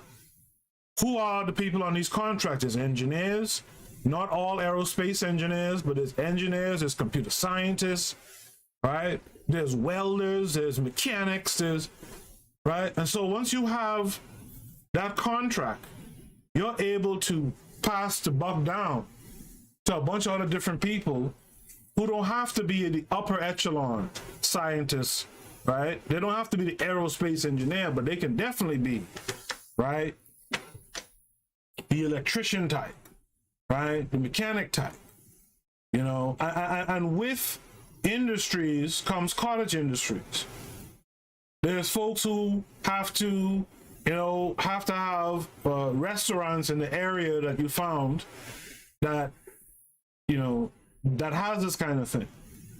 And so you'll have your malls, your restaurants, your this, that, and the other. What I'm saying is, if we started to get into those fields, right? Who's building the planes for, say, a top African nation, right? Who's building the planes for you know, Caribbean Airlines, right? Our people could be doing that stuff. We're not getting into it, right? You have guys like Elon Musk talking about putting people on the moon. What are we talking about? Sorry, not the moon, on Mars. What are we talking about? We should be talking about these ideas, and not just talking about it, but actually building the ability to do these things. 22nd century ancestor. 22nd century ancestor. Were you here? Have you been here before? Your name is not familiar to me. I don't know if you're male or female, right? But they say that they're based in the UK and can attest to that amongst our community. Black Excellence says a lot of our people have an infant mindset, always wanting to be picked up. You do not pick them up, they ball. So true. Kevin Care42 says, I went from photography to being a publisher and a videographer. By the way, Kevin Care42 has a book that's about to drop, a photo book. He can talk about it in the chat room if he wants. But you guys can also jump on to the Discord and you could see where he posted images of the book in a conversation, right? 22nd century answer said he's a male. Okay, he said he's a male. The Rico Cooper Photography says, are black folk ready for Star Wars? I don't want to ride in the back of the spaceship. I want to command the Starfleet. Well, here's the thing. And I've talked about this in previous shows and people thought I was joking. If something catastrophic is about to happen to the Earth, and these guys jump in their spaceship, you think they're taking your dumbass who didn't help to build nothing? You think they're taking you? You think they're so benevolent they're taking you with them? No. We got to start doing that too. We have to be explorers too, right? We have to create the industry. If you're thinking about their industry, yeah, then there's few seats at the table. All right? Oh, Kevin Care corrected me. It's already out. You can email him at that address, DamianCare@yahoo.com. So email him about his book, hop on the Discord, and you can see some preview images of the book itself. All right? But to continue, the Negro Renaissance in the USA. Completely different picture emerges from a consideration of the United States. Two factors would play a determining role in this respect: the problematic situation of the Negro in U.S. society, and the fact that what can rightly be called a Negro literature in the USA was the work of Negroes themselves. The social situation of the Negro in the USA made of him an essentially divided individual, a man with a double awareness of himself.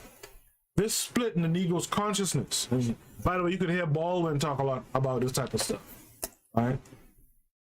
This split in the Negro's consciousness, a direct result of racial prejudice, went hand in hand with the other psychological effects of discrimination upon his social life to create a permanent state of mental conflict. He felt a double alienation by and in society and from himself.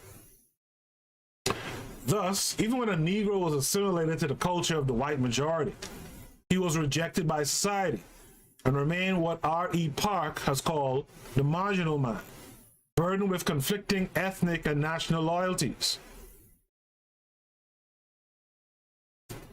Here is the problem, which is at the bottom of the extreme racial consciousness of the Negro intellectual in the USA, and which appears notably in the new Negro movement, variously called the Negro Renaissance, and the Harlem Renaissance, which sprang up in the wake of the racial agitation after the First World War. The outstanding figure in Negro intellectual life in the USA during this period was W.E.B. Du Bois.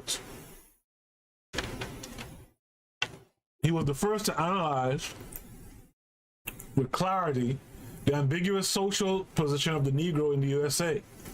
In his book, The Souls of Black Folk, which first appeared in 1903, the conflict in the Negro's mind was set out in these pathetic yet vigorous terms. Quote, in a peculiar sensation, this double consciousness, this sense of always looking at oneself through the eyes of others, measuring one's soul by the tape of a world that looks on in amused contempt and pity. One ever feels his two-ness, an American, a Negro, two souls, two thoughts, two unreconciled strivings, two warring ideals in one dog body, whose dogged strength alone keeps it from being torn asunder. The sentiment of alienation furnished the incentive that led Du Bois to a passionate analysis of the distinctive aspects of Negro life and history in the USA, and from their very beginnings, and induced him in his consideration of the religious life of the Negro communities and of spirituals to see them as continuations of the Negro's African heritage. This was a position that he was to develop in another book, Black Folk Then and Now, which was, in the words of Herkovitz, an effort to comprehend the entire picture of the Negro, African and New World, in its historical and functional setting. Thus, at the same time as Garvey, but on a different plane, Du Bois began to develop the racial ethos which informed his political activities as the founder and moving spirit of Pan-Africanism. His pan-Negro cultural ideal is well summed up in the following extract from his writings. We are Americans, not only by birth and by citizenship, but by our political ideals, our language, and our religion. So this is the problem with Du Bois, by the way. Further than that, our Americanism does not go. At that point, we are Negroes, members of a vast historic race that from the very dawn of creation has slept, but half awakening in the dark forest of its African hinterland. We are the first fruits of this new nation, the harbinger of that black tomorrow, which is yet to soften the whiteness of the Teutonic today.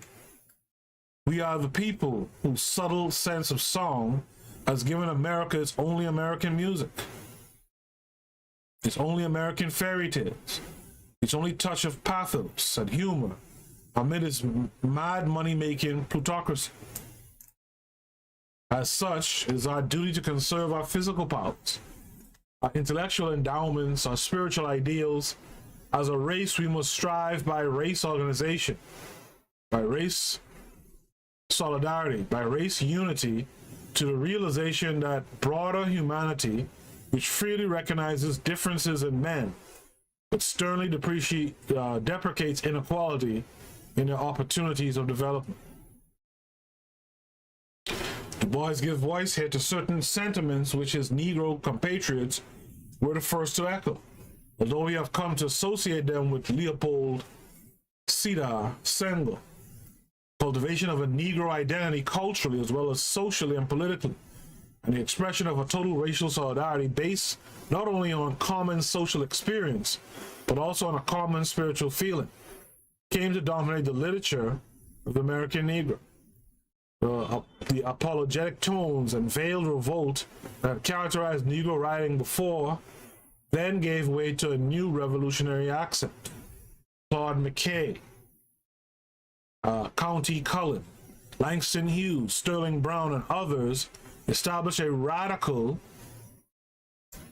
and militant tone, and Negro poetry became characteristically the poetry of rebellion and self-assertion. If you guys remember, a little while ago, as a matter of fact, let me finish this and then I'll say what I'm going to say. I oppose all laws of state and country, all creeds of church and social orders, all conventionalities of society and system. which cross the path of the light of freedom or obscure the reign of the right. This new Negro poetry was only part of a cultural revival which included a new type of Negro novel of protest, culminating in Richard Wright's Native Son, and in which jazz and the blues had an important function to differentiate the Negro and to give him the sense of a cultural heritage. The theme of Africa as the distant home of the black man came to acquire new importance. The circumstances, these poets could not avoid the pitfalls of exoticism, but the theme came to carry a strong emotional weight of personal involvement, as this extract from Collins' poem Heritage illustrates. What is Africa to me?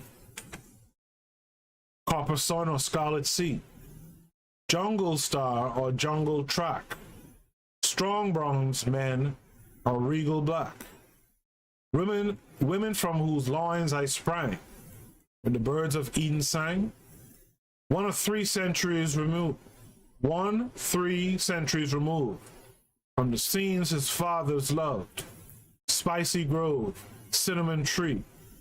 What is Africa to me?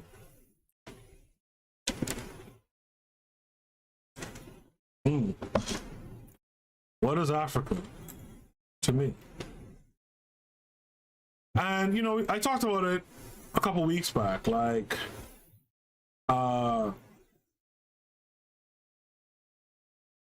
whatever we do, right? And there was a part in today's episode of the Pro Black Perspective that really hit too.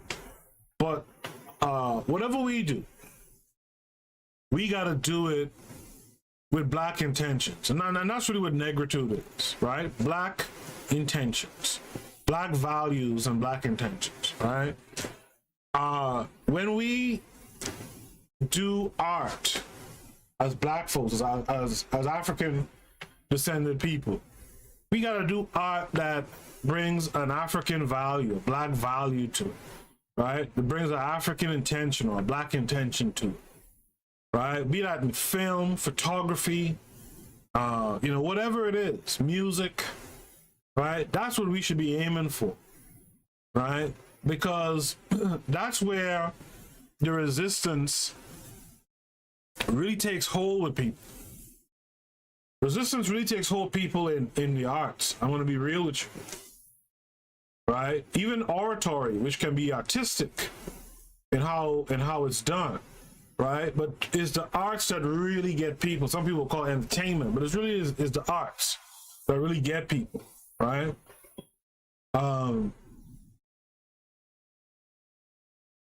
You know, so that's what I put out to you guys. We did a paper a couple Saturdays ago, and we were talking about like these African traditions that a lot of us weren't familiar with. And it's images like that we need to start putting into our films, you know? We gotta start talking about Africa in our films. We used to do it a one time ago, right? But we gotta start putting in the messaging, the imagery, and the like into the works that we do, which is kind of why I want to read this paper tonight. It's an ode to all the artistic black folks we have out here to really do art, right, that promotes the people, right, that promotes the message of, you know, African unity, African strength, and ultimately African power. Garvey's movement and Du Bois's ideas had begun to give the Negro a pride in his race and origins, and the poets were beginning to affirm this in tones that soon acquired a mystical character, as can be observed from the poems by Langston Hughes. The Negro speaks of rivers. I've known rivers. I've known rivers ancient as the world and older than the flow of human blood in human veins. My soul has grown deep like the rivers. I bathed in the Euphrates when the dawns were young. I built my hut near the Congo, and it lulled me to sleep. I looked upon the Nile and raised my pyramids above it. I heard the ringing of the Mississippi when Abe Lincoln went down to New Orleans, and I've seen its muddy bosom turn all golden at sunset. I've known rivers, ancient, dusky rivers. My soul has grown deep like the rivers. You know, even when I was back home, we studied Langston Hughes literature in school. Right? That's how profound he was. Right? The Negro speaks of rivers. I have known rivers. Right? And this is what I want to see us do more. Right? On the Discord, feel free to share, like Joe Cole, who was here a couple weeks ago and joined the Discord that night. I think the same time when the Rico Cooper Photography joined. You know, he posted this idea he had, right, about a film, like a story or something, right? And he posted it, and I said, well, how do you want people to help? This is what we got to be doing. We got to influence the artistic amongst us to carry out the message in their art, right? That's how we get to more people, right? The Negro resistance in the USA is of capital importance in the development of Negritude. The writing of American Negroes were known outside the USA and commented upon by Negro intellectuals in France and the Caribbean. Besides, the Renaissance not only exported its writings, but also some of its personalities. Like I said, even in the Bahamas, we studied, you know, Langston Hughes. McKay, Cullen, and Hughes traveled in France, and a flow of Negro expatriates to that country started a Negro Renaissance in Paris, with Josephine Baker and Sidney Bechet as the leading musical personalities. Richard Wright was later to become a prominent Negro expatriate in France. Negro intellectuals in France thus had opportunities of meeting their American counterparts. It must be remembered, too, that Du Bois's Pan-African Congress, held in Paris in 1919, depended very much on the collaboration of Blaise Diagne, an influential Senegalese deputy. You know, back a few weeks ago, when I talked about the art and how we got to move in terms of our art, one of the things I really want to do with this Discord server that we have, and if you haven't done so, click the link in the description, or if you're live in the chat room, click that link, and you could join the Discord today. As I want artists around me. I want the photographers, like you see Dorico Cooper, you see Kevin Kerr, right? I want the writers like Erzuliism, or, you know, who's also a filmmaker right now, right? I want those folks around because it's the ideas from shows like this, the Pro-Black Perspective, etc. It's the ideas from Amos Wilson, Malcolm X, and whoever else you want to put in it, or the John Henry Clark. That's the kind of stuff I would like to see start to flow into these films that we're doing. We can create a Nollywood, you know, or Pan-African Nollywood at that, if we wanted to, right? We know the concepts and the imagery that we need to start, you know, putting out there for our people to see and to embrace and to interact with, right? And that's what Negritude did. Right? This concept of, you know, all about being black and all encompassing, right? And pulling in the writers and the musicians and stuff. That's what I want to do with the Discord. We have our project that we're working in, and I'd love for the writers, right? The poets, the musicians, you know, to join in with it. You know, I do some of that stuff too, right? So spread the word. But apart from these personal contacts, the Negro Renaissance can be said to have led to Negritude as a movement by setting precedents in all the areas of feeling in which the latter was to be given articulate expression. The literary movement that it played a part in creating in Haiti provides a link between the two movements that is both historical and thematic. The American poets were thus not so much influences as precursors, whose work the French were to carry on to its logical limits. Right? And just to expand that idea, yeah, Dorico Cooper repeats, Pan-African Nollywood. Exactly. Do you know how much talent we have out here in the world? Be you Black, Brit, you know, African Caribbean, you know, African South Americans, Central Americans, whatever it is, continental. You know what we could do if we really just started to support, I mean, really and truly supported one another. So like with the Discord, you know, along those lines, and I meant to text him today, but Uzuli is, I don't know if he's if he's here live with us, but you know, I want to stream his first film, his directorial debut in the Discord. I want to make it a movie night, right? And going forward, amongst our artistic ones, including myself, I want to start putting up, you know, some of the folks' work, right? If you're a spoken word artist, the Discord has, as you guys know, has voice channels. Come through. We'll do a night where we'll organize some poetry. We'll organize people, you know, doing some slideshows of their art, of their photography, right? But it has to be, you know, of a Pan-African kind of centered thinking, right? It has to be that. Black Excellence says, I'm blessed to have such a great show, to be around great people in the chat room. This is family.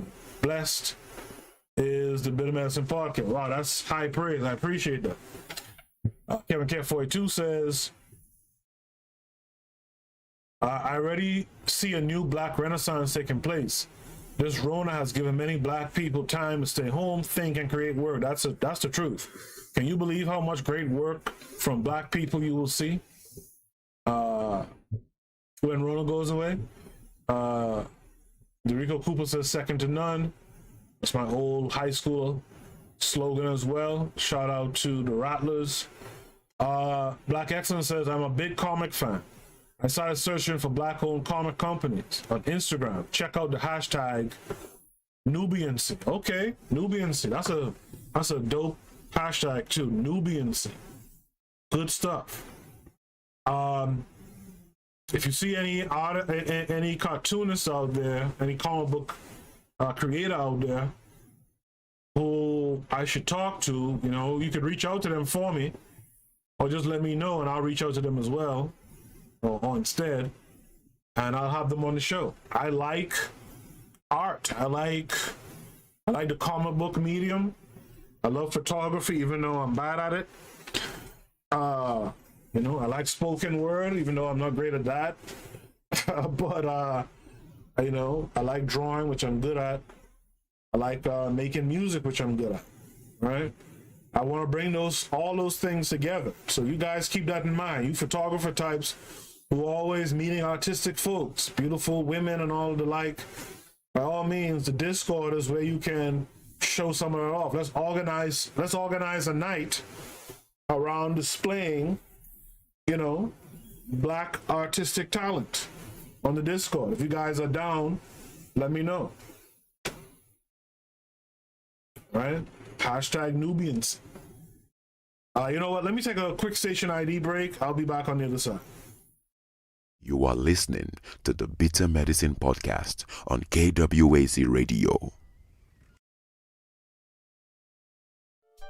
This is DAX. You tune into the Harsh Reality Podcast, providing you with social commentary on the news affecting our community, only on KWAZ Radio. Peace, family. This is Oni, inviting you to listen to the pro-Black perspective, where Black problems are addressed with Black solutions. You are listening to the Bitter Medicine Podcast on KWAZ Radio. All right, you guys make sure to check out those shows as well as the Queen's Council podcast, KWAZ Radio. Tomorrow at 3 p.m., the Pro-Black Perspective will be having that debate, right, with I'm a Bookman, who some of y'all might be familiar with on Twitter. All right, I'm a Bookman, and they're going to be discussing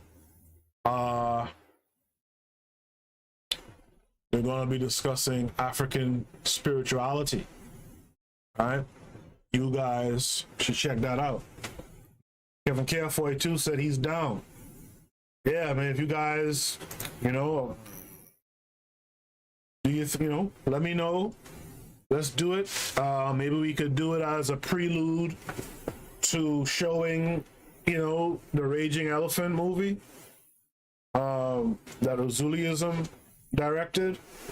Maybe the hour before the movie shows, we can have, you know, hour or half hour, whatever. We can show art. You guys can bring through your slideshows. You can talk about the shots that you took, you know, and hopefully you can inspire some other folks to showcase their art, you know. But to continue,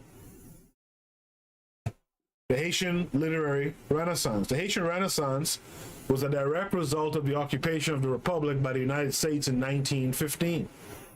Whatever the tactical reasons for this gesture, the American occupation created a colonial situation in Haiti and aroused a profound resentment in its intelligentsia.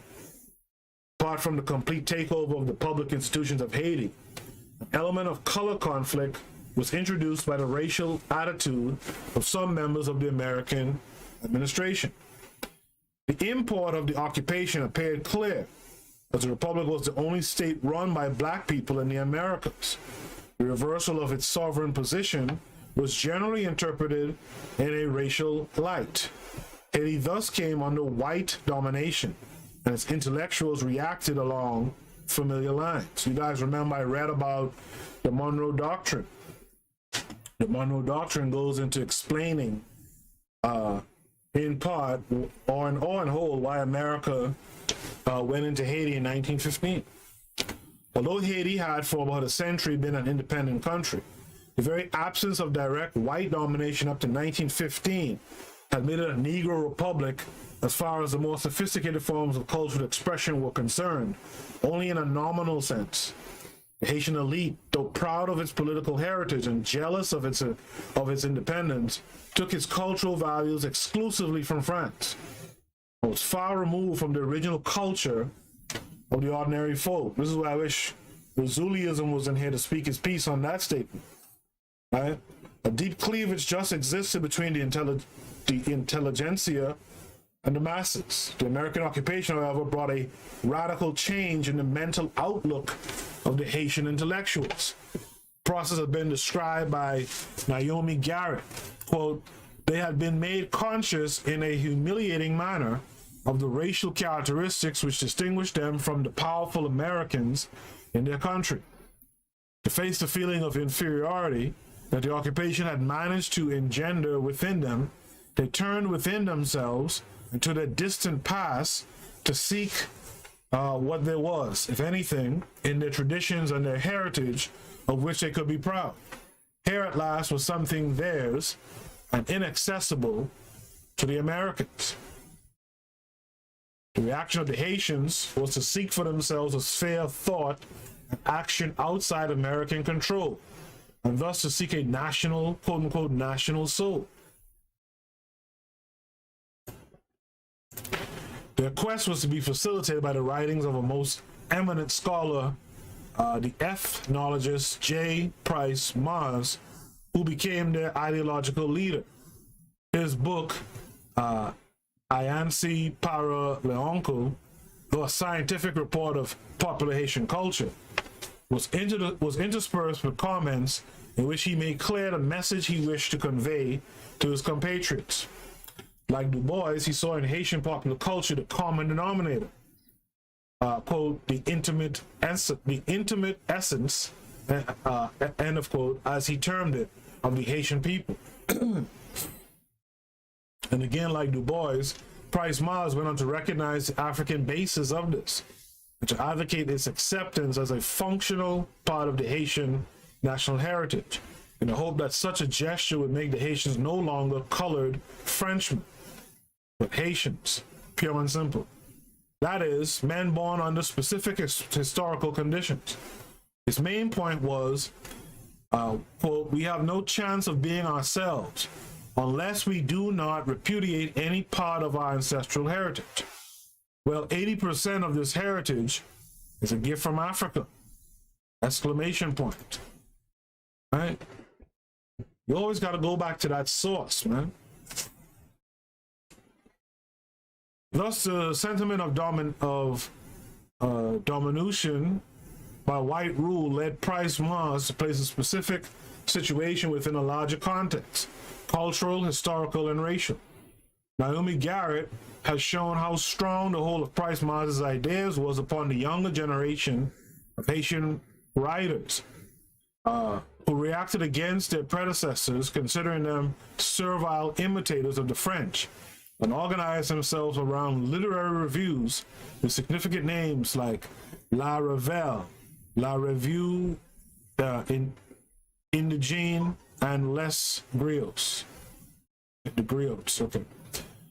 You see, this is what I'm talking about, all right? This is what I'm talking about. Look at what Price Mars was able to do, right? He influenced the younger generation. That younger generation then basically shunned the older generation for being basically slaves, right? You know, imitators of the French. And this is what I'm saying, where your art can do this type of stuff. Your literary prose, you know, your photography, your films, all of it can have this same effect, right? Don't shy away from it. She has also indicated how the American Negro poets of the Renaissance were to exercise a determining influence upon the Haitians through the articles of writers like Frank Scholl on the American Negro phenomenon in Parisian journals, through articles and translation by Haitians such as Dominique Hippolyte, Price Mars, who had a fervent admiration for Du Bois, and through René Piquant's biographical study of Langston Hughes, with a selection in French of 34 of his poems. That's what I'm telling you, right? This line of demarcation is being created when, you know, in the Caribbean, especially the Northern Caribbean, we studied a lot of, you know, Black Americans, right? And their mark on the world. Like the American Negro rise of the 1920s, Haitians have become race conscious and are beginning to feel for their American brothers a kinship born of similarity of interests. But you only hear me though. It boosts their morale to discover that in their search for information about their African past, they were not alone. Common cause have been found with American Negroes who, too, were ceasing to be ashamed of their heritage and were able to look upon themselves and their brothers with objectivity. On the other hand, their French connection drew them into a common stream with French-speaking writers from other parts of the world, in particular from the Caribbean. Thus it was that they became the first poets of Negritude as such, even before the term had been coined, and occupied a prominent position in the anthology compiled by Senghor, which was to launch the movement. Part of Haiti in the development of the movement was well reflected in the election of Dr. Price Mars as chairman of the first Congress of Negro Writers and as president of the Society of African Culture, created in 1959. Amy Césaire designation of Haiti as the birthplace of Negritude is thus true in more than one sense.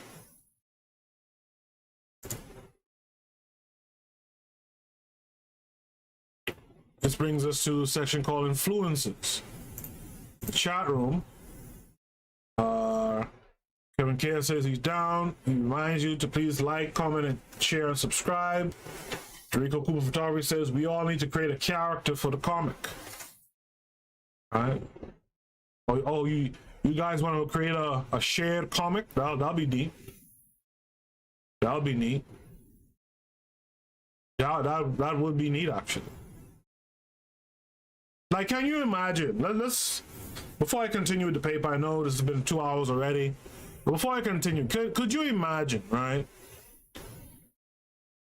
If we, you know, just through this conversation, right? Those who really want to do work, we all created a writer's room, right?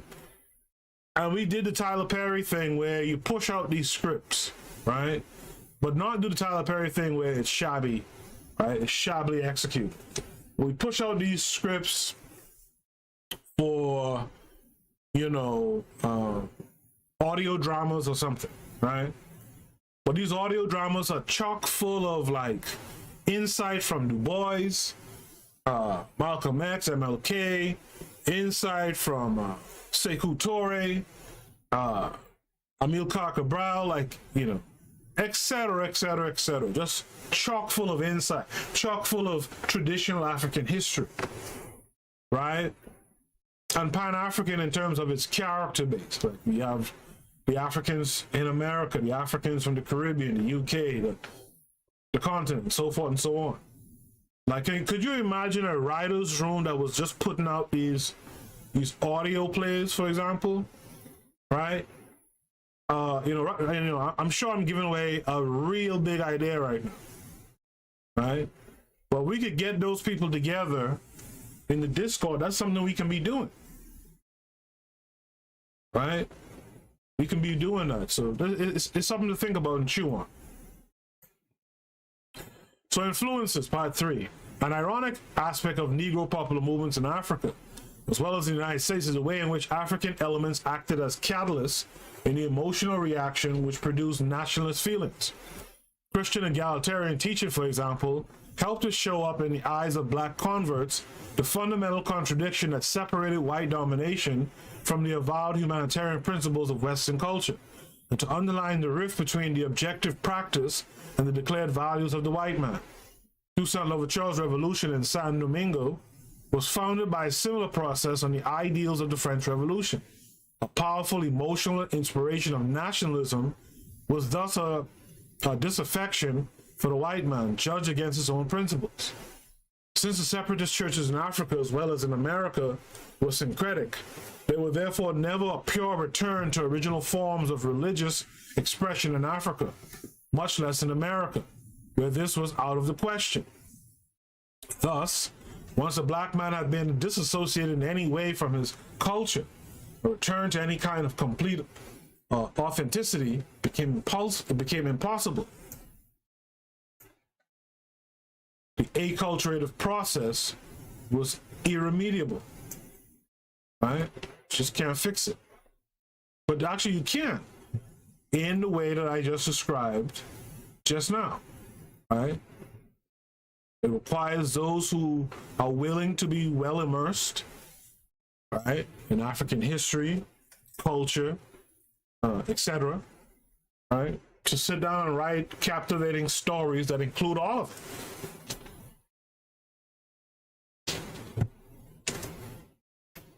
On the above 2 points, the popular were again to anticipate the intellectual movements and the intellectual movements, and what was true of the former became even more so for the assimilated black intellectual.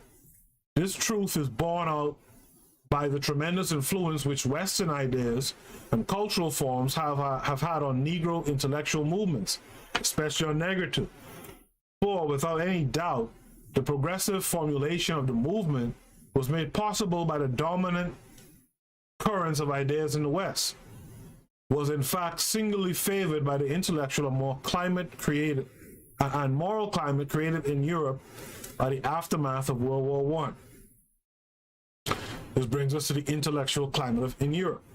One of the best chroniclers of this period in the intellectual history of Europe, the French critic R.M. Alberez, has declared, quote, European sensibility in the 20th century is characterized by the belief that there exists a divorce between intelligence and reality, truth, or instinct. Consequently, the dominating current in European intellectual life has been anti-intellectualism. And the man who helped to put it on a philosophical basis was Henry Bergson. Read that again. Consequently, right, because of what was said before, what I just said before, the divorce between intelligence and reality, truth, or instinct. Consequently, the dominating current in European intellectual life has been anti-intellectualism. Guess who follows European follows a European intellectual lifestyle.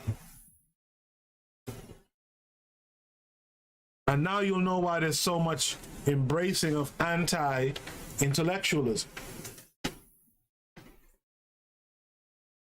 In the 60s and prior to the 60s, 1960s, you think a guy like Tariq Nasheed would be held in any high regard? Do you think he'd have a following? Only among, right, fools. His influence was important in creating a climate in which ideals that previous centuries had rendered non-Western could be accommodated within the European sensibility. But his position as the official philosopher in France has had a direct consequence for French-educated Negro intellectuals. Bergson's influence is apparent in the way Senghor employs concepts derived from Bergsonian categories like intuition and élan vital in his own writings on African culture. Anti-intellectualism also provoked a crisis of European consciousness, marked by a general calling into question of established institutions and of moral and religious values, and by a completely new vision of man. The Surrealist movement developed out of the crisis and has left a permanent mark on the literature of Negritude, counting in Césaire's one of its foremost practitioners. But it was not so much the technical revolution as the social import that came to have a meaning for Black intellectuals. By its aggressive iconoclasm, Surrealism drew attention to the imperfections of Western society and helped to foster a radically critical outlook towards it, a lesson that was absorbed by the Blacks in their own movement of revolt. But a far more important Western influence was Marxism. For if Surrealism could be considered, in the words of Gaetan Picon, a passionate enterprise of liberation, it was largely literary and individualist, and consequently offered no ideology, despite its revolutionary stand. Marxism, on the other hand, presented a comprehensive framework of social and political ideas. In Marx's concepts such as the principle of contradiction, alienation, and the class struggle, Black intellectuals found ready instruments of social analysis applicable to the colonial and para-colonial situation. And I think that's the issue that I have with Marxism and Black folks thinking that it's the magic cure. I think because Black folks coming out of oppression, or entering into some form of emancipation or some form of independence, because we didn't have the ability beforehand to really build philosophies or concepts, Marxism seemed like a good idea, right? It was already laid out since the 1800s, and it was something that you could just ease right into. But at the end of the day, Marxism is just more European Bible, right? It wasn't constructed with you in mind, right?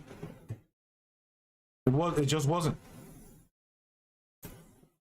Indeed, Western Marxists left nothing to chance in making them aware of the relevance of their ideology to the situation, which was another thing a lot of Marxists did. They reached out to, they reached out to Blacks too, to indoctrinate them. In 1916, Lenin had advanced the thesis that imperialism was a direct continuation of the fundamental properties of capitalism in general. In 1916, Lenin had advanced the thesis that imperialism was a direct continuation of the fundamental properties of capitalism in general. And Stalin followed this with an analysis of the national and colonial question, in which the principles of national and cultural autonomy were reconciled with the ideal of proletarian solidarity. Anti-imperialism thus became an important part of the Marxist ideology. The Communist Party was at the height of its popularity in France in the 1930s and deployed tremendous efforts in the United States to win the adherence of the obviously discontented Negro population. Senghor has recounted how, as students in Europe, black intellectuals came in contact with Marxist teaching. Quote, "Indeed, right from the time of our arrival in Europe, we were submitted to Marxist propaganda." Again, it was established, it was ready-made. Some black students, especially the West Indians, had succumbed to its seduction. Especially the West Indians had succumbed to its seduction. And they tried to turn, in turn, to seduce us. They presented scientific socialism as the final solution to our problems, to all our problems.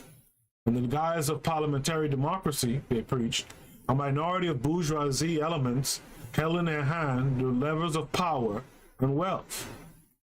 They exploited by oppressing them, not only their own people, but also immense folk of natives overseas. The solution to the problem was clear. It was up to us to join the army of the proletariat and to struggle within its ranks. Once the capitalist system had been overthrown and the ownership of the means of production handed over to the workers, the colonized people would be at one stroke decolonized, disalienated. They would recover at the same time as their independence, the ownership of their material wealth, and the freedom to promote the values of the civilization. But of course, what's not being said there is that there still is a caste system, right? I see the chat room has slowed down. Daily Affirmation by Pauline says, we'll check out hashtag Nubiancy, as will I. So since the chat room has slowed down, let me get through this paper. We can call this a night. The influence of Marxism on Negro intellectuals on both sides of the Atlantic was profound and enduring. A number of Negro writers have been at one time or another members of the Communist Party. The attraction of Marxism lay in its revolutionary character, and this emotional pull left a permanent imprint on the ideas of most of them. Even after the inevitable period of disillusionment with the Communist Party, due to its tactics and methods, the Marxist dialectic continued to inform their writings. Finally, the nature of literary activity in Europe has not been without consequence for the literature of Negritude. The years preceding World War II saw the development of a literature of causes, culminating in the outpouring provoked by the Spanish Civil War. This literature committed to political causes was to receive a tremendous impetus during the French resistance. And after the war, Jean-Paul Sartre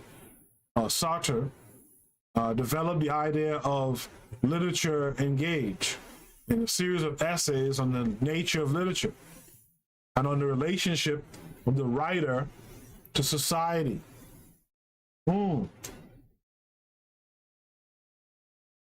nature of the writer, right? The nature of literature, and on the relationship of the writer to society. We have to understand that. The 2 decades, 1930-1950, were dominated by the literary figures of Louis Aragon, Albert Camus, Paul Eluard, and Jacques Prévert. It was inevitable that the black writers should have been strongly influenced by them, especially Sartre, who was the first European apostle of Negritude, and others who were to have a direct hand in its formation. French writing thus had a marked social content in this period, and the literature of Negritude reflects the prevailing atmosphere in France. There was, however, an important distinction between the white writer and the black, which Richard Wright pointed out at the time. Quote, "The individual discovers that he is a sacrifice to society. This consciousness of sacrifice is developing around 2 opposite poles. Among the whites, the pole of psychological consciousness; among the blacks, that of the realistic social. In other words, the poles of individual consciousness for the whites and of collective consciousness for the blacks." So there's a contribution of anthropology. Pretty sure I've seen the pro-black perspective write something about anthropology being one of the most important sciences, especially for black folks. Although the intellectual climate in the West favored the development of movements that questioned the fundamental values of a society, Marxism in particular opened the way for revolt against imperialism. The determining factor which provoked the black counter-offensive and gave it validity was the revision of the image of the black man in modern anthropology. The development of a scientific method and an objective approach, and the consequent evolution of the concept of cultural relativity led Western ethnographers to a broader outlook and a more sympathetic view of non-Western cultures. The work of Leo Frobenius was to play an important part in the revelation of Africa's cultures and people. His history of African civilization was the first serious attempt to credit the black race with a part in ancient Egyptian civilization and with a capacity for evolving more than rudimentary cultural institutions, and his attitude to the black man is summed up in his enthusiastic exclamation, quote, my sinuses are hitting me now, damn, quote, civilized to the marrow of their bones. Writings of French ethnographers like Maurice Lafosse, Robert Delavigne, Theodore Monod, Marcel Griol, and later Placide Temples, and of the American Melville Herkovitz, to cite only a few, were to give scientific authority to the growing sentiment that the African cultures had been seriously underestimated, with prejudice to the black man's human worth. The importance of the new ideas on African development by the anthropologists is threefold. In the first place, they gave an important booster to the black man's self-esteem and provided scientific arguments for the intellectuals to undermine the ideology of the white man's civilizing mission, one of the principal justifications for colonial rule. Cesare quoted Frobenius in his pamphlet and summed up the indictment of colonial rule with this epigram: from colonization to civilization, the distance is infinite. In the second place, they promoted in the West a new appreciation of African culture. Given the moral and intellectual climate of the interwar years, when Western man began to look outside his own culture for new directions in art and thought, the introduction of non-Western forms and of African sculpture in particular created an understandably profound impression.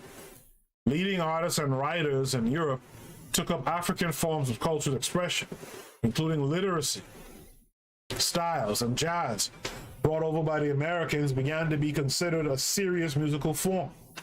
In short, the Negro was in vogue in Paris, as Naomi Garrett has observed. The African and his culture were becoming respectable. Finally, the anthropologists were to exercise a direct influence on the writings of some of the black intellectuals. In his connection, Lucien Levy-Brull's studies of non-Western forms of experience and knowledge furnished Senghor with a conceptual framework for his description of the Negro African mind. His controversial differentiation between Western man's sight reason and Negro African's touch reason are placed on Levy-Brull's distinction between Western logic and primitive logic in La Mental, or I guess the primitive mind, right? His controversial differentiation between Western man's sight reason and the Negro African's touch reason. Negritude thus owes an immense debt to the West. This much Senghor has conceded. Paradoxically, it was the French who first forced us to seek its essence, who then showed us where it lay. Part 4. towards a formulation, right? In the chat room, Eureka Cooper Photography says anthropology and nautical archaeology. Talk about it, Eureka Cooper. Talk about it in the chat. I'll come back to you and see what you have to say. Talk about that, right? Anthropology, because I said, only time I was saying, and it's true, anthropology is one of the most important sciences to Black people. Eureka Cooper is adding nautical archaeology. So I want you to talk about that in the chat room, and we'll discuss it when I check in with the chat room in a few minutes. So part 4, towards a formulation. Negritude is a definite movement, as a definite movement grew out of an emotional and intellectual ferment among African and Caribbean students and intellectuals living in Paris before World War II. It was gradually elaborated on in a succession of journals and finally brought into focus in the post-war years. This ferment became significant because of the uneasy position that the Black intellectual occupied in French society.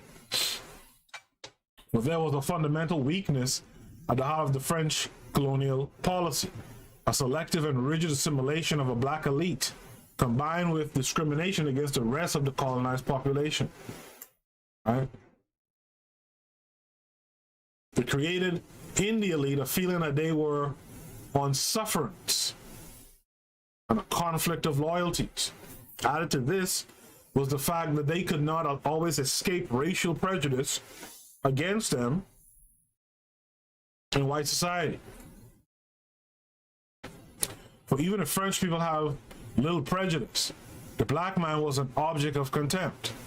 These contradictions are well expressed in this bitter line from Cesare's Kahir.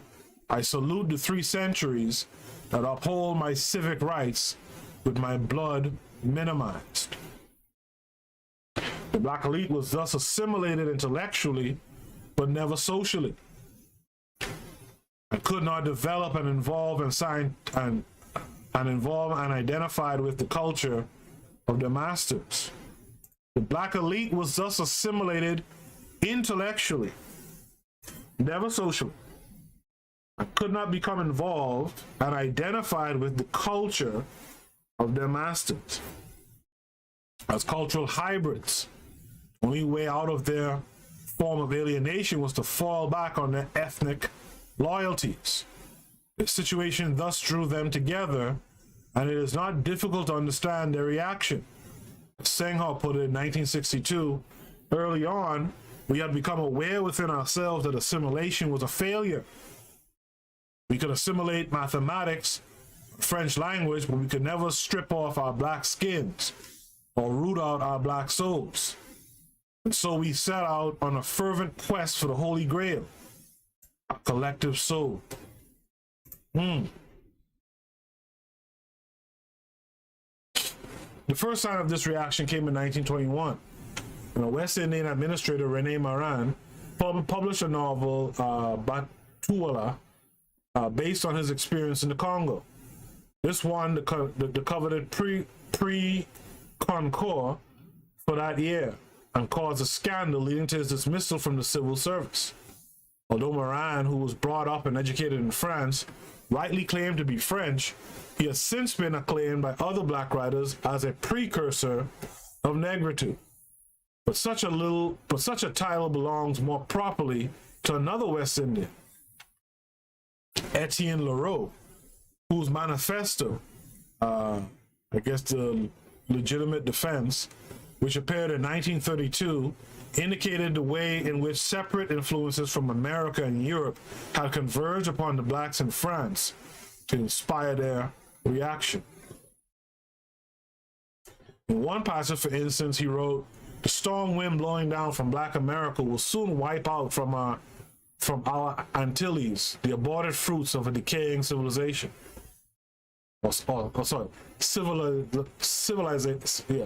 Civilization, sorry.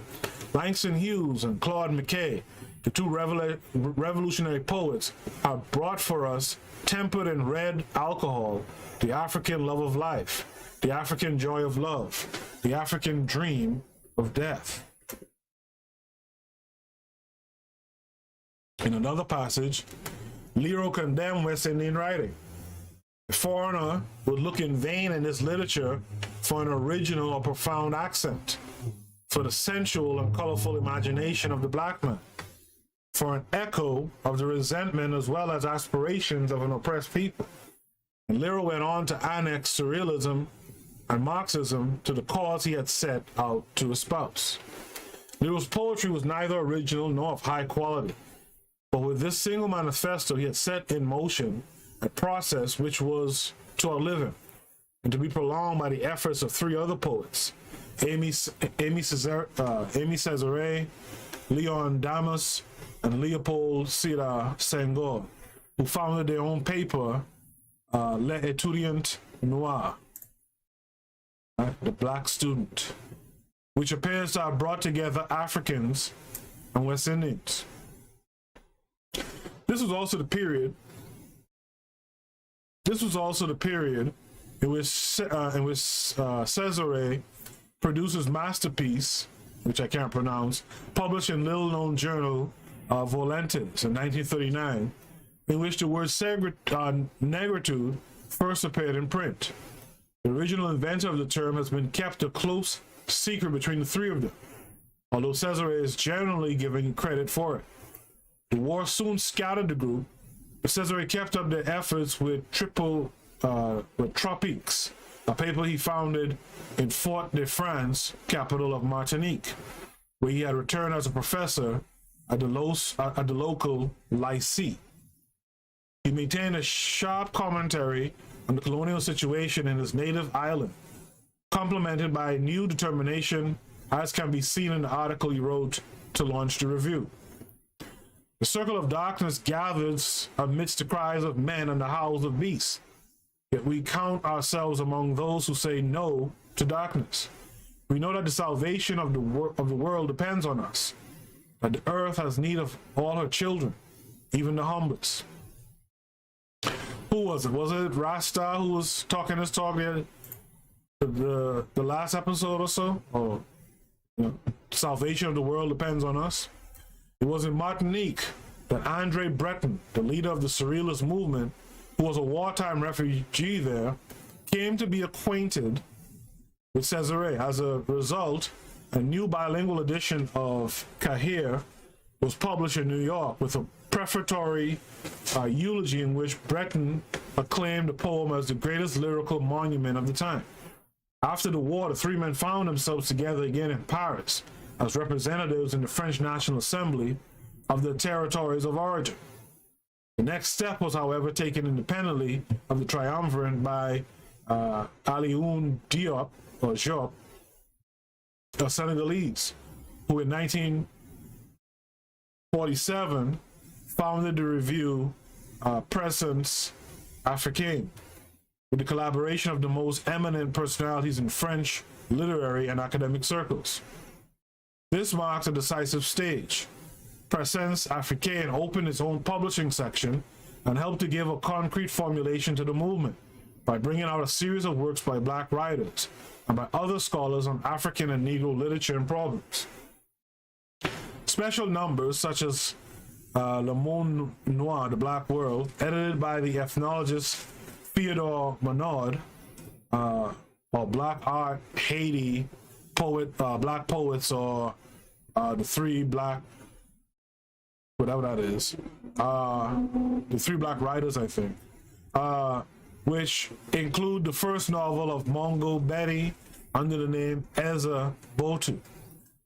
Two important landmarks published by the African Presence were the French version of Bantu Philosophy in 1949 and Sheikh Anta Diop's controversial essay on black nations and culture. The latter was a doctoral dissertation in which Diop, pursuing a trail already opened by Frobenius, put forward the thesis that ancient Egyptian civilization was predominantly Negro. Although the dissertation was rejected by the Sorbonne, the book made a profound impression among black people because of the boldness of its ideas and expression, and in European circles because of its erudition.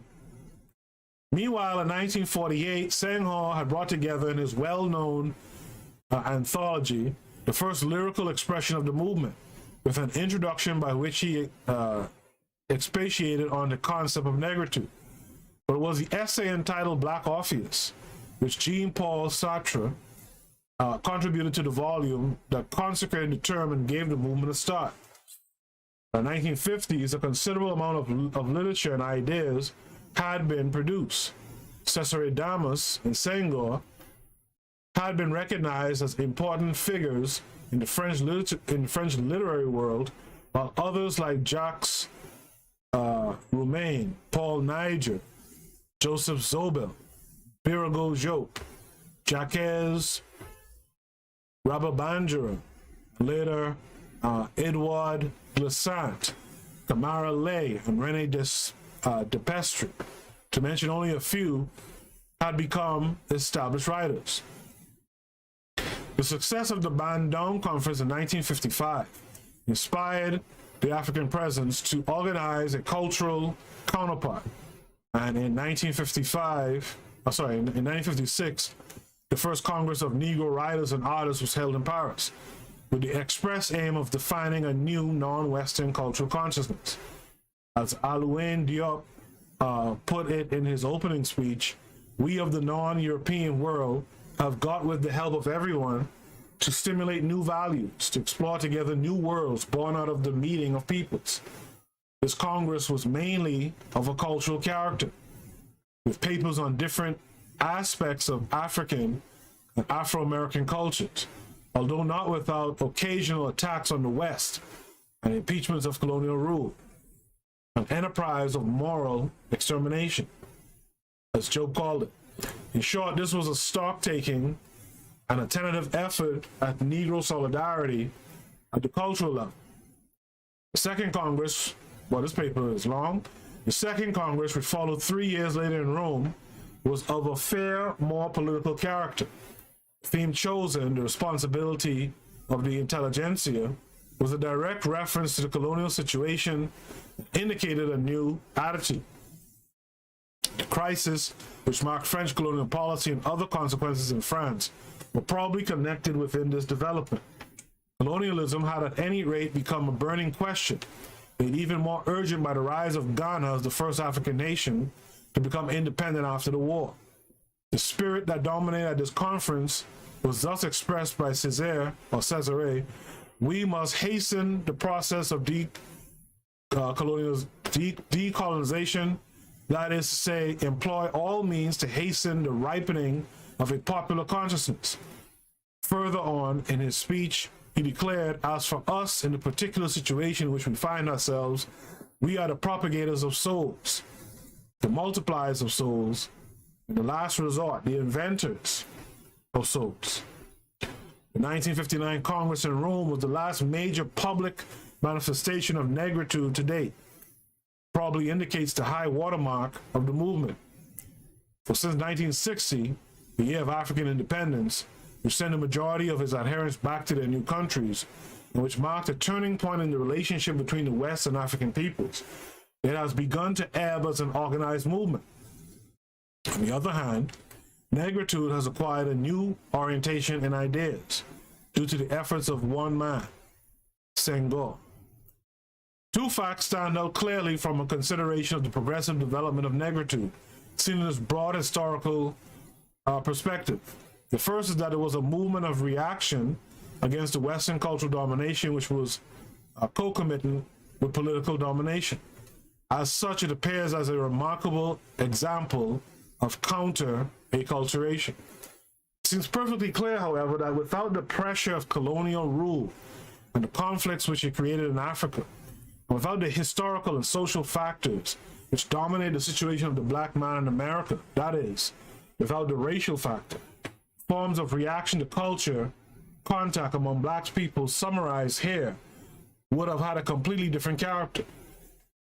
In this respect, the Haitian phenomenon illustrates how both political domination and racial difference, with the psychological problems this involves, has determined the nature of black reaction to contact with the white man and his culture. In short, black cultural nationalism was inspired by a wish for freedom from both domination and contempt. But this would be a very incomplete view of the situation.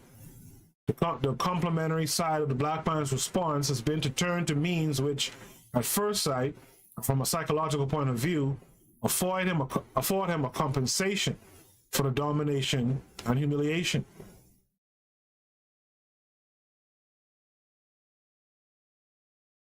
The role of the Negro subcultures, leading progressively on both sides of the Atlantic to the myth of Africa among Negro masses and intellectuals, is thus tied to a defense mechanism. Yet it would be wrong to label this altogether an escape from fantasy. But there is a fundamental difference between Garveyism and similar popular movements on the one hand, and the intellectuals' patterns of reaction, which were so much more lucid, on the other.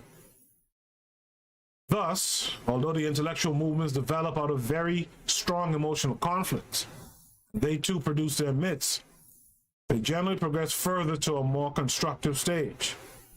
Negritude in particular has evolved a framework of ideas, and its literature and ideology afford an insight into the intimate processes of the black reaction to the West.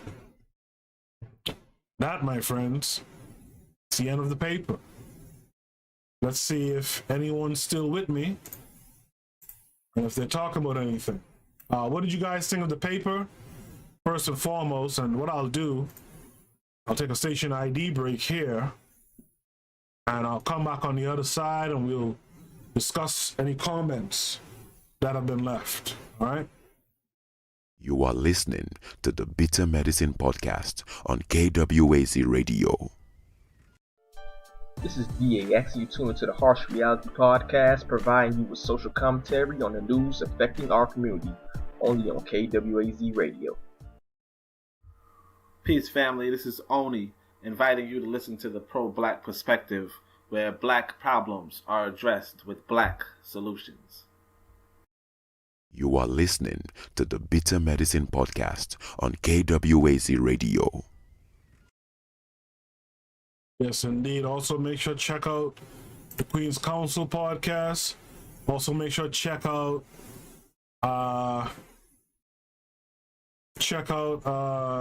Pro Black Perspective tomorrow. I think it's 3 p.m. Eastern Standard Time. I think that's the time. You can go and check out that debate that they're having tomorrow. As per usual, I'll be in the chat room. I'll be present. I was present today during the live conversation, but I didn't participate in the chat room.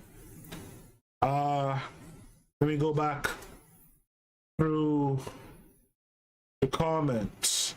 The Rico Cool Photography says little no degree plan that studies the shipping routes of goods and our ancestors across the world. I think I understand what he's trying to say there. That goes back to the episode that we did with the Monroe Doctrine. We talked about, a lot of people don't understand that the shipping routes to the Eastern Hemisphere, all of that stuff runs through the Caribbean. Let's just keep it real. Central America and the Caribbean, right? All that stuff passes right around Haiti, right around Puerto Rico, around Jamaica, past the Bahamas, around Cuba. Like all of that, all those shipping routes are around it. And one of the reasons why that area is kept poor is because if you allow those areas to be strong, America would have to deal with those places, right? From a different standpoint, right? Instead of you guys getting all the positives out of it, you'll have to come to the table and bargain with people. So that's why Haiti is kept that way, right? It's going to take a strong Haitian people to get out of it. Same thing for Jamaica, same thing with the Bahamas, same thing with Cuba, etc. Right?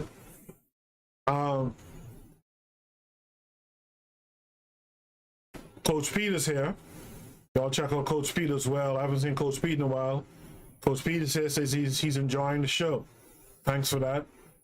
Rico Cooper says, ask yourself, why are they studying this? Right?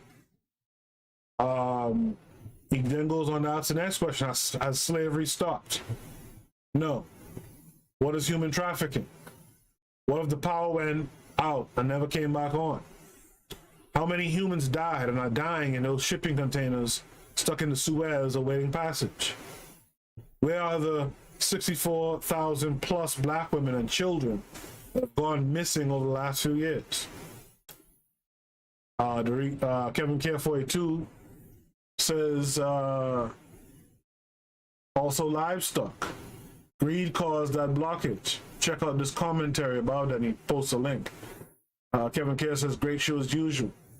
Rico Cooper says, is that spoiled, putrid livestock still being allowed ports and being sold in our community?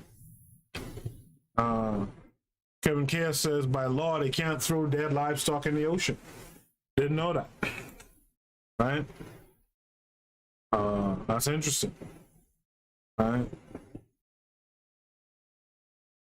Daily Affirmations by Pauline says the paper was enlightening and spurs us to embrace, support, and create opportunities for us and by us. FUBU.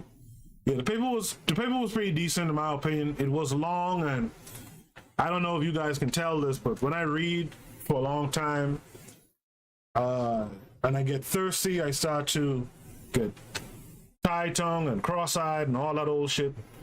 So the paper was, kind of lengthy. It was like a 30-page paper.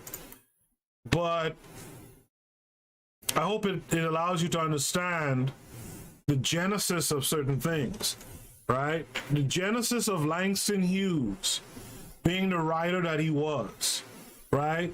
You can really trace that back, as this paper suggests or hints at, you can trace that back to the Haitian Revolution, right? And then that has another, like a feedback, there's like a feedback loop where, the Haitian Revolution inspires, Francophone Africans, right? And it inspires the writers to write about, the African history, the Africanness, right?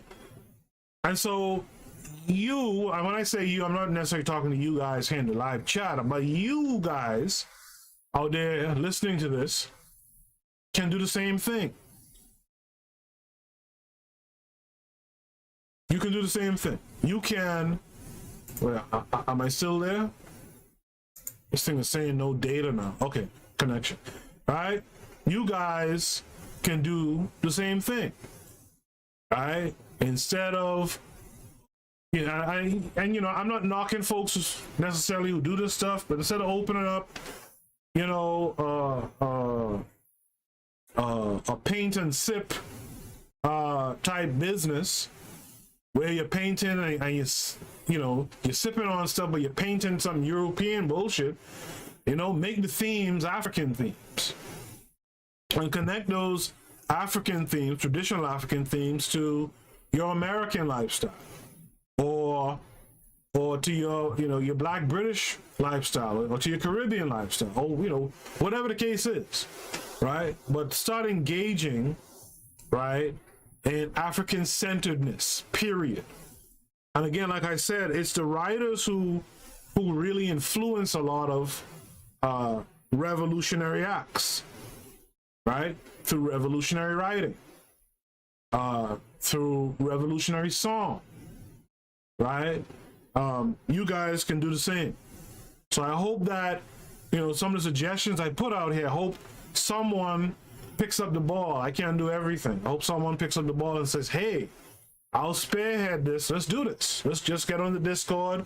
Let's create a place for writers and, artists and poets. And let's start working on, let's start working on scripts, be they for, film, be they for, audio plays or what have you. Let's start putting together, online exhibits. We got a couple photographers around here. We have a filmmaker around here. We have songwriters around here. right? You know, let's work on that Pan-African Nollywood, right? And just as I said, I see Derico Cooper Photography says, I appreciate the paper. It definitely sparked some conversation and ideas. I am inspired by Pan-African Nollywood and Nubiancy. I'm inspired by all of you in this space. And that's what we got to be doing.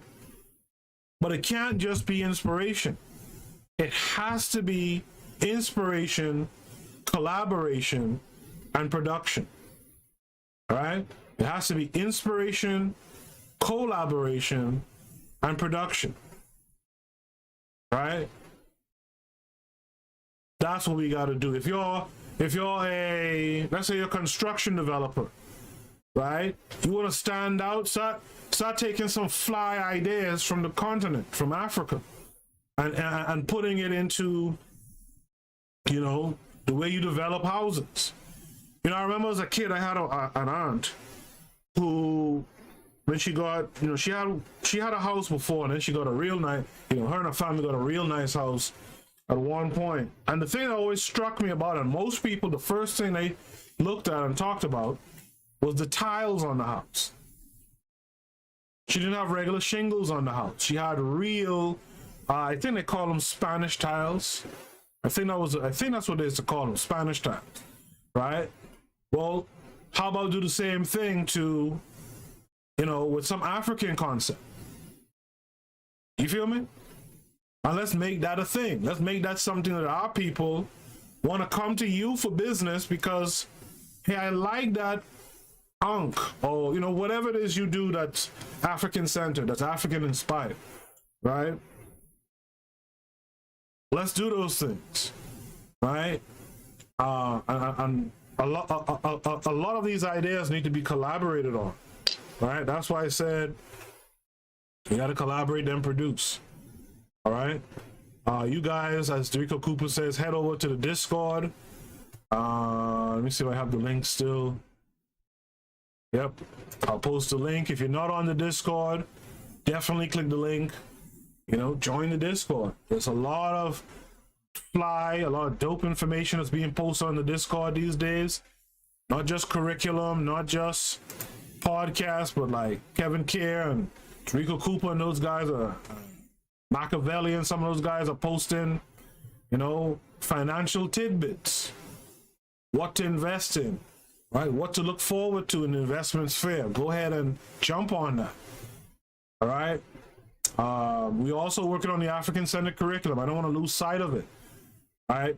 I feel it kind of slipping away because, again, I can't do everything. I can't do all the things. I can't come up with the idea and then execute it as well. I always have ideas. Right? African-centered curriculum. Bring your talent. You could be artists, construction, you could be whatever you are. Musicians, come through, lend your hand.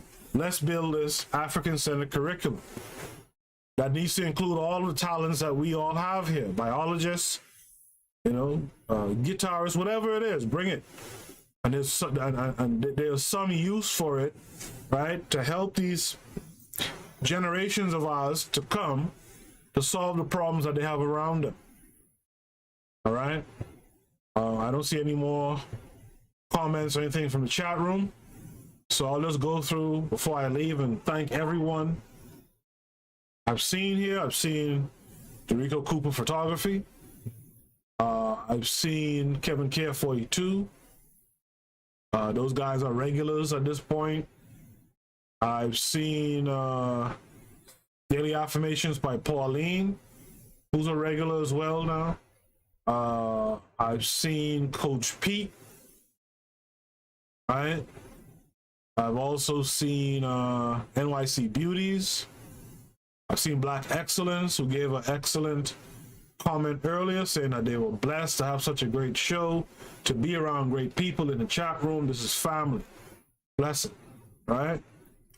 Who else was here? 22nd Century Ancestors. 22nd Century Ancestors still around. Based in the UK, a brother based in the UK. He was here earlier. Afro Jam was here as well. who, you know, I've seen here before. Hopefully he becomes a true regular. I like his commentary. Who else? That might be it. That might be KW Don 7. Can't forget KW Don 7 was here. Mentioned NYC Beauties, Black Excellent. Rasta was here. Forgot about Rasta. Rasta was here. I guess he went to bed. And if I missed anyone, it's not intentionally. Oh, Life with Nelly was here as well. Life with Nelly was here. If I happen to miss anyone after that, I do apologize. You know, based on what happened today, with the conversation that was going on,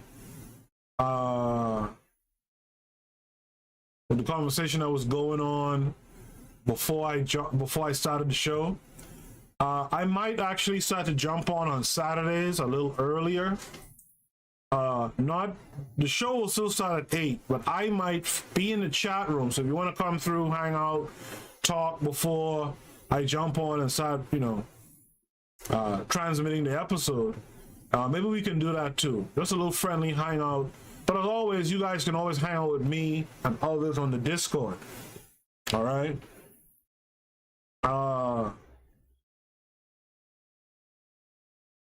Kevin Care 482 says to Derica Cooper Photography to put that info in the Discord. I don't know which info it was. Derica Cooper Photography says modern style homes are outdated. Modern, so you mean to say people are looking at more traditional style homes? And if that's the case, you know,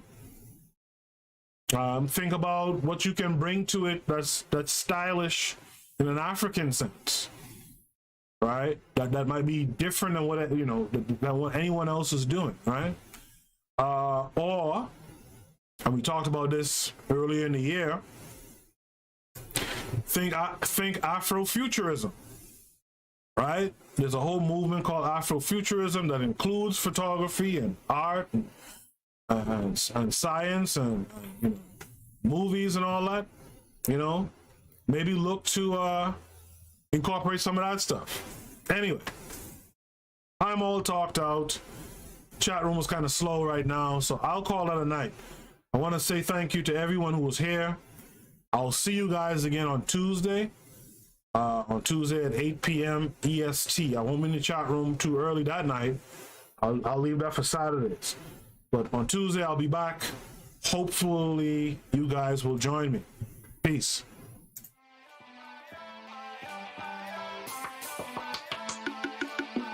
Thanks for listening to the Bitter Medicine Podcast with your host, Koku.